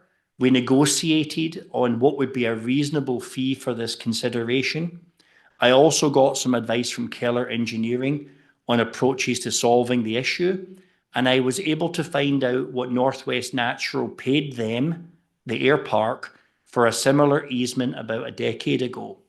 Now, that easement was $100,000 at that time, and it follows a very similar path to the one that we want to do.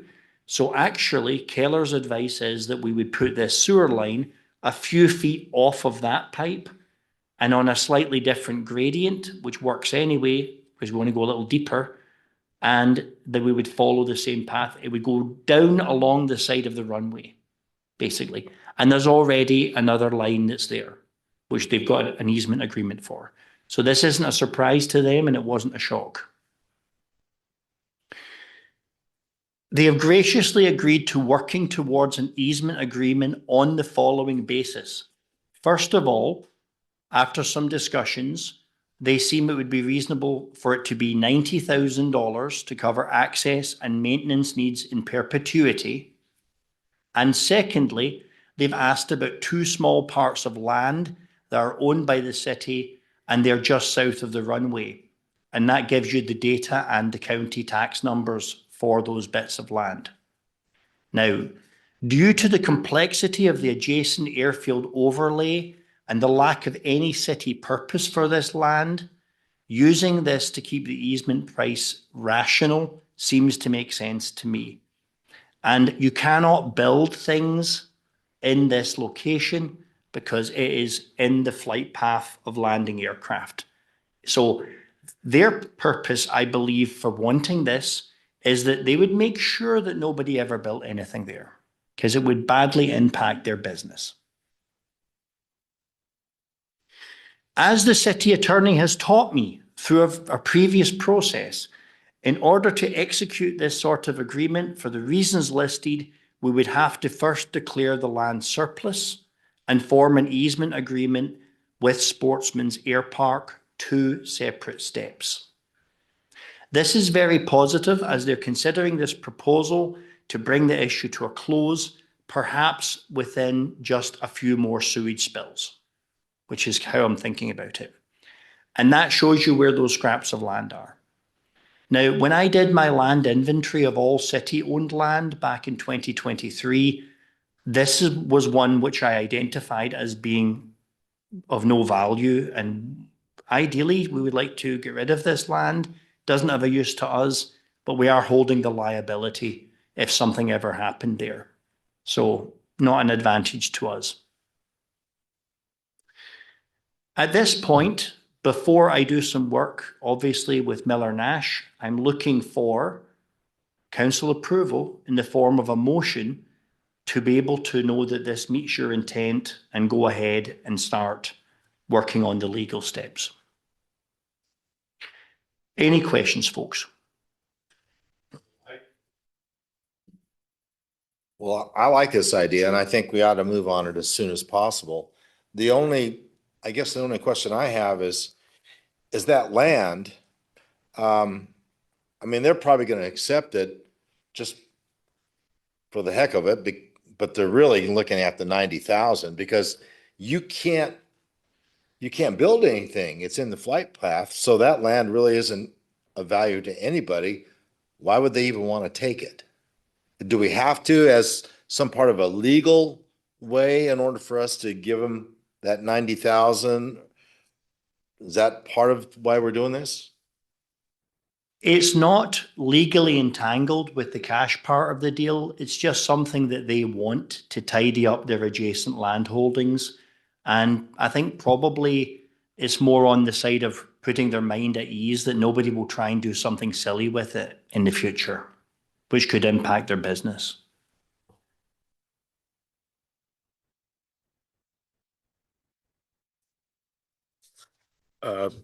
Yeah, one other about those 2 little pieces of property. The only way to access those are the road that you might have seen on the map that goes in from behind where the buses are held over there off of, was that 9th Street?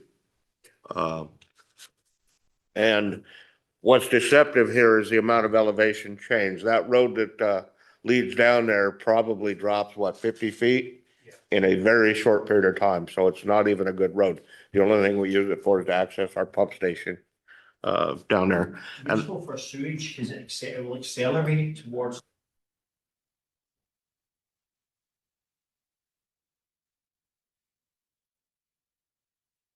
So I assume your recommendation is to allow you to move forward with this process.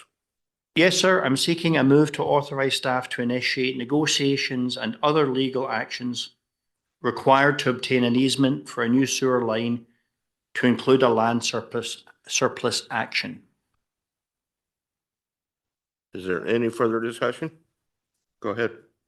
My motion that we authorize the city manager to move forward with continued negotiations with Sportsman's Air Park regarding the 2 parcels of land adjacent to the airstrip. Second. Can I restate your motion as a motion to proceed with contractual actions to obtain a sewer easement? His words. All right. We need a second on that. Second. All right, so we currently have a motion and a second to proceed with contractual actions to obtain a sewer easement. Is there any further discussion?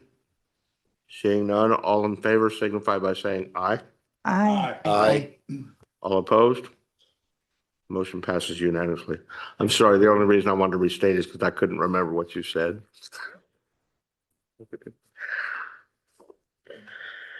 So, let's see. Robin, did you have something you wanted to report on? Okay, all right.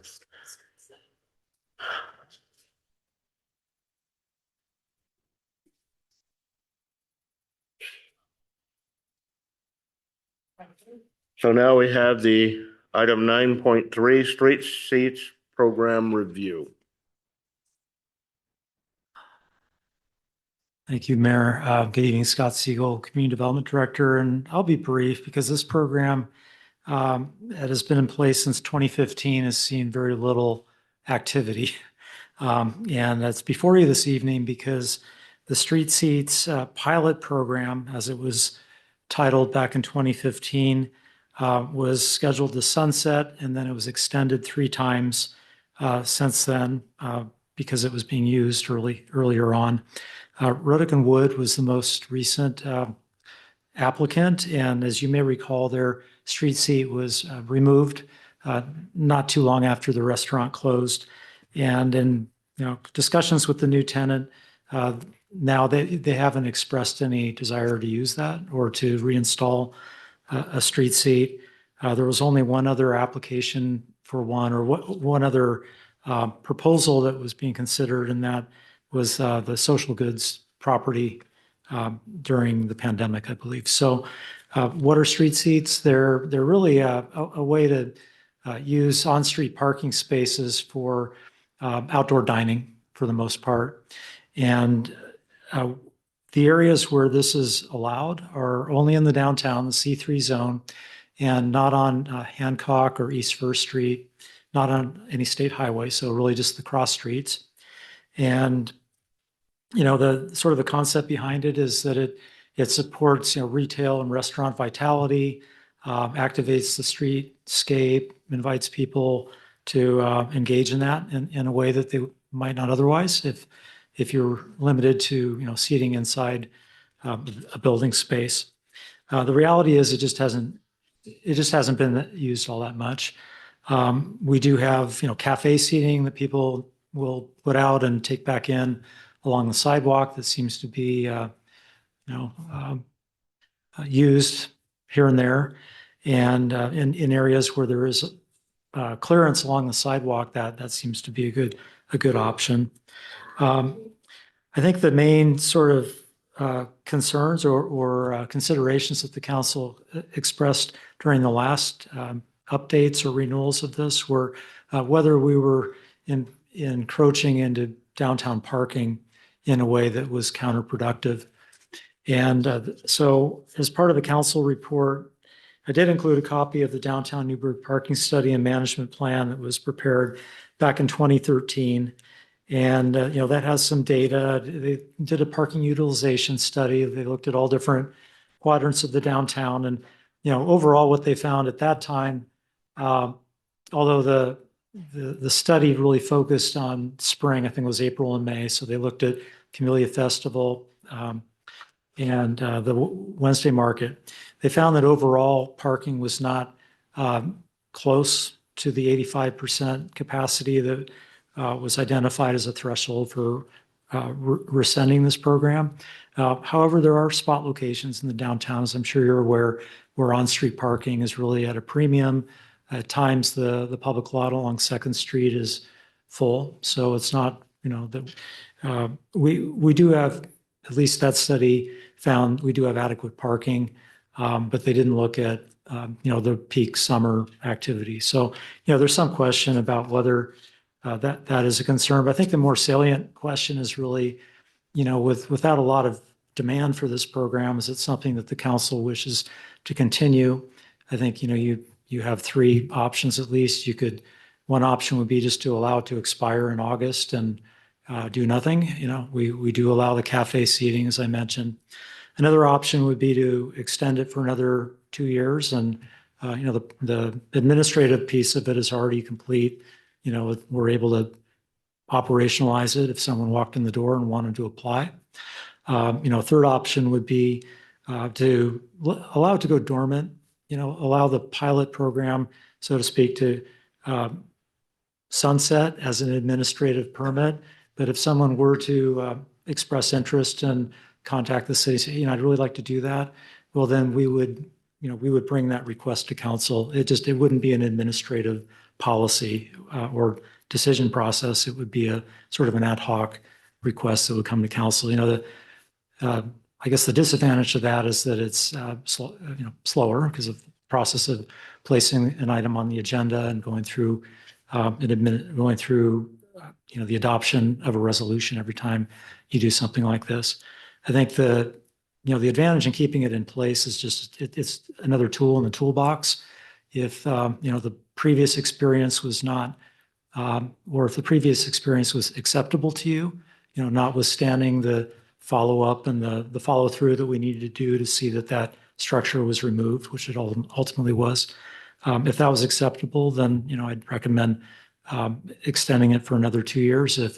If we're concerned about parking and just the enforcement aspect of this, then you might choose to just allow it to end. So that concludes the update or the review.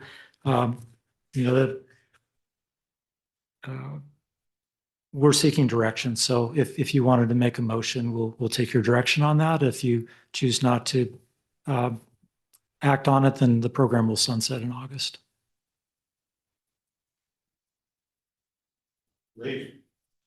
Thank you. I love that you're so on top of it, that you know it's coming to expire. But I was really vocal about this when it all went down. I haven't heard any concerns of not having the ability to have street seats. But in the spirit of inviting local business owners to participate in the conversation, I would be in favor, if we haven't already done so, to do some outreach to all the downtown businesses and see, because there are quite a few new downtown businesses that may not know that this is a pilot program option. I can think of a couple off the top of my head. Not super passionate about it, but I do want to do anything we can to support businesses. And I think it's been a pretty active conversation how difficult it is to survive in Newberg downtown as a restaurant. And I think we're seeing some of that in the fluidity of restaurants in Newberg. I also want to bring up very cautiously, I've noticed that a business downtown is blocking spots. And I don't think it's fair. I think that for motorcycles. And I think it's ironic because it's the same building that there was a lot of pushback for street seats. And there have been complaints made and maybe not the response I would hope for. That said, there are business owners that know about it and have asked to have the same option for them. CVDA would be the one that is the most comes to mind. They have asked multiple times to be able to have the ability for dance parents to drop off their kids and go back right to their car. And that's like a 5-minute turnaround on a parking spot. So it's a little disappointing. And it's not any one person's fault. I want to be very clear. I know our code enforcement team is not like a department. So I understand that, there's a lot going on, but I would like to see some conversation. And not that I think that business should be hand slapped. I actually think the opposite, that we should have more flexibility for downtown businesses to be able to survive. And so I would actually propose that we have a conversation as a council in a work session type of conversation to review the parking study together and really do outreach to downtown businesses to understand if it would be helpful to their business to have dedicated parking, whether it's a pull-through parking where it's quick, it's under 10 minutes, whether it's motorcycle parking outside of specific businesses. I think it's awesome. I have no problem with it, but it needs to be fair. And there are a couple business owners that have come before the city in my time, multiple times, and it's been a hard no. So the response from our team for this business quickly spread. So. Yeah, I think we ought to just let it sunset. And because, I mean, obviously, if it was a big issue with the businesses downtown, they'd be utilizing it, they'd be coming to us, they'd be talking to us. So I'm okay with just letting it sunset. If it becomes an issue at another time, well, we can look at it then.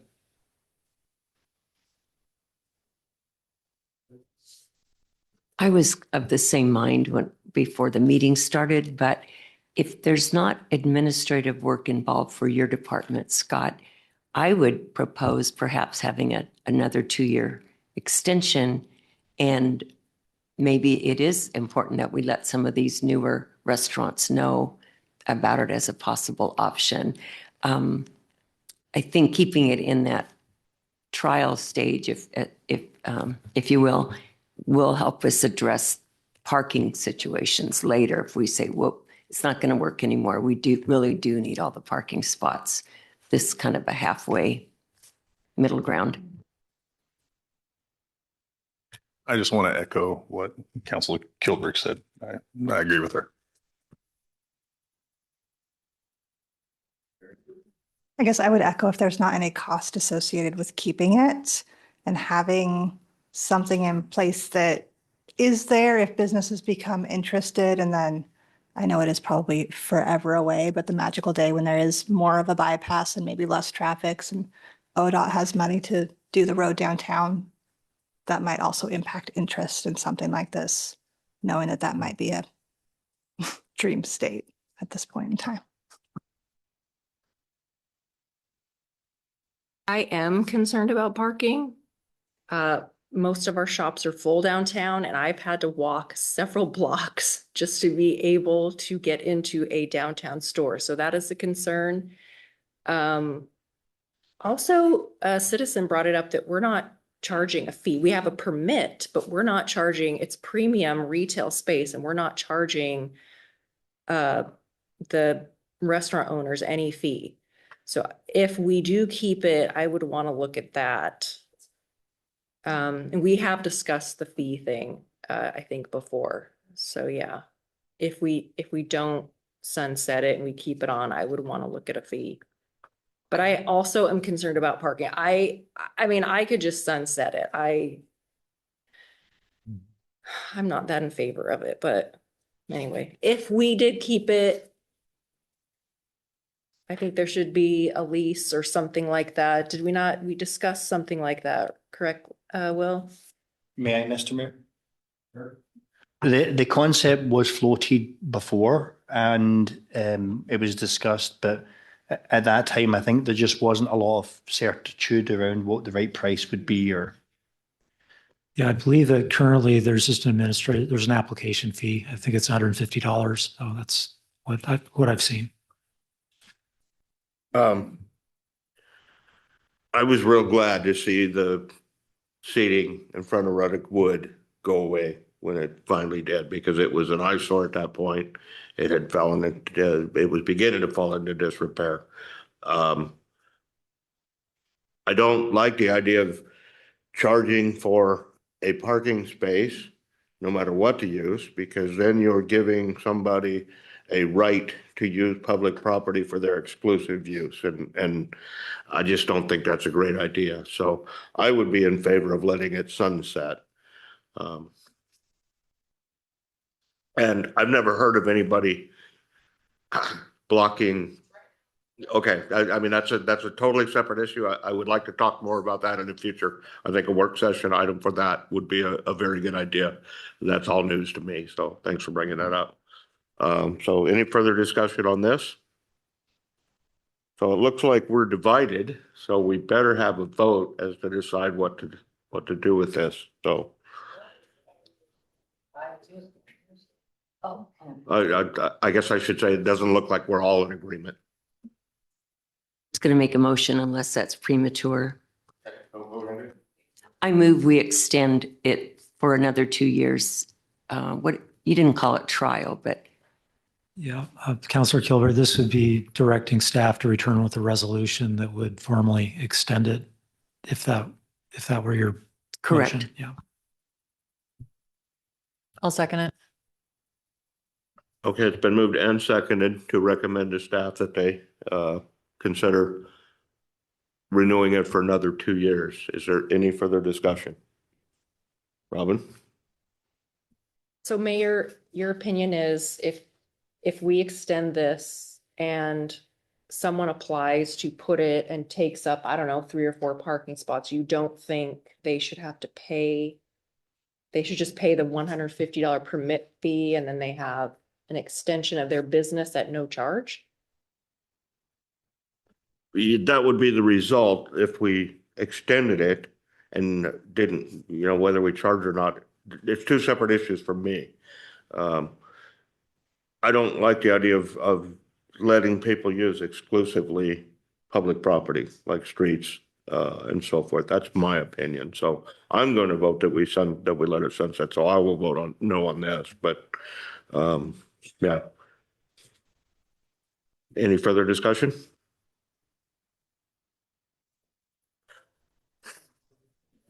I don't think that was a yes. I want to listen to what he said. So the motion that we have is to direct staff to go ahead and renew this project for another 2 years. If there's all in favor, signify by saying aye. Aye. Aye. Nay. Nay. All right. We're going to need to vote by show of hands. All in favor of this motion, signify by raising a hand. 1, 2, 3, 4. Yeah. I'm sorry? Or speak to the list. Okay. All right, the motion passes 4-3. I think that's the end of our meeting. It is, so this meeting's adjourned. All righty.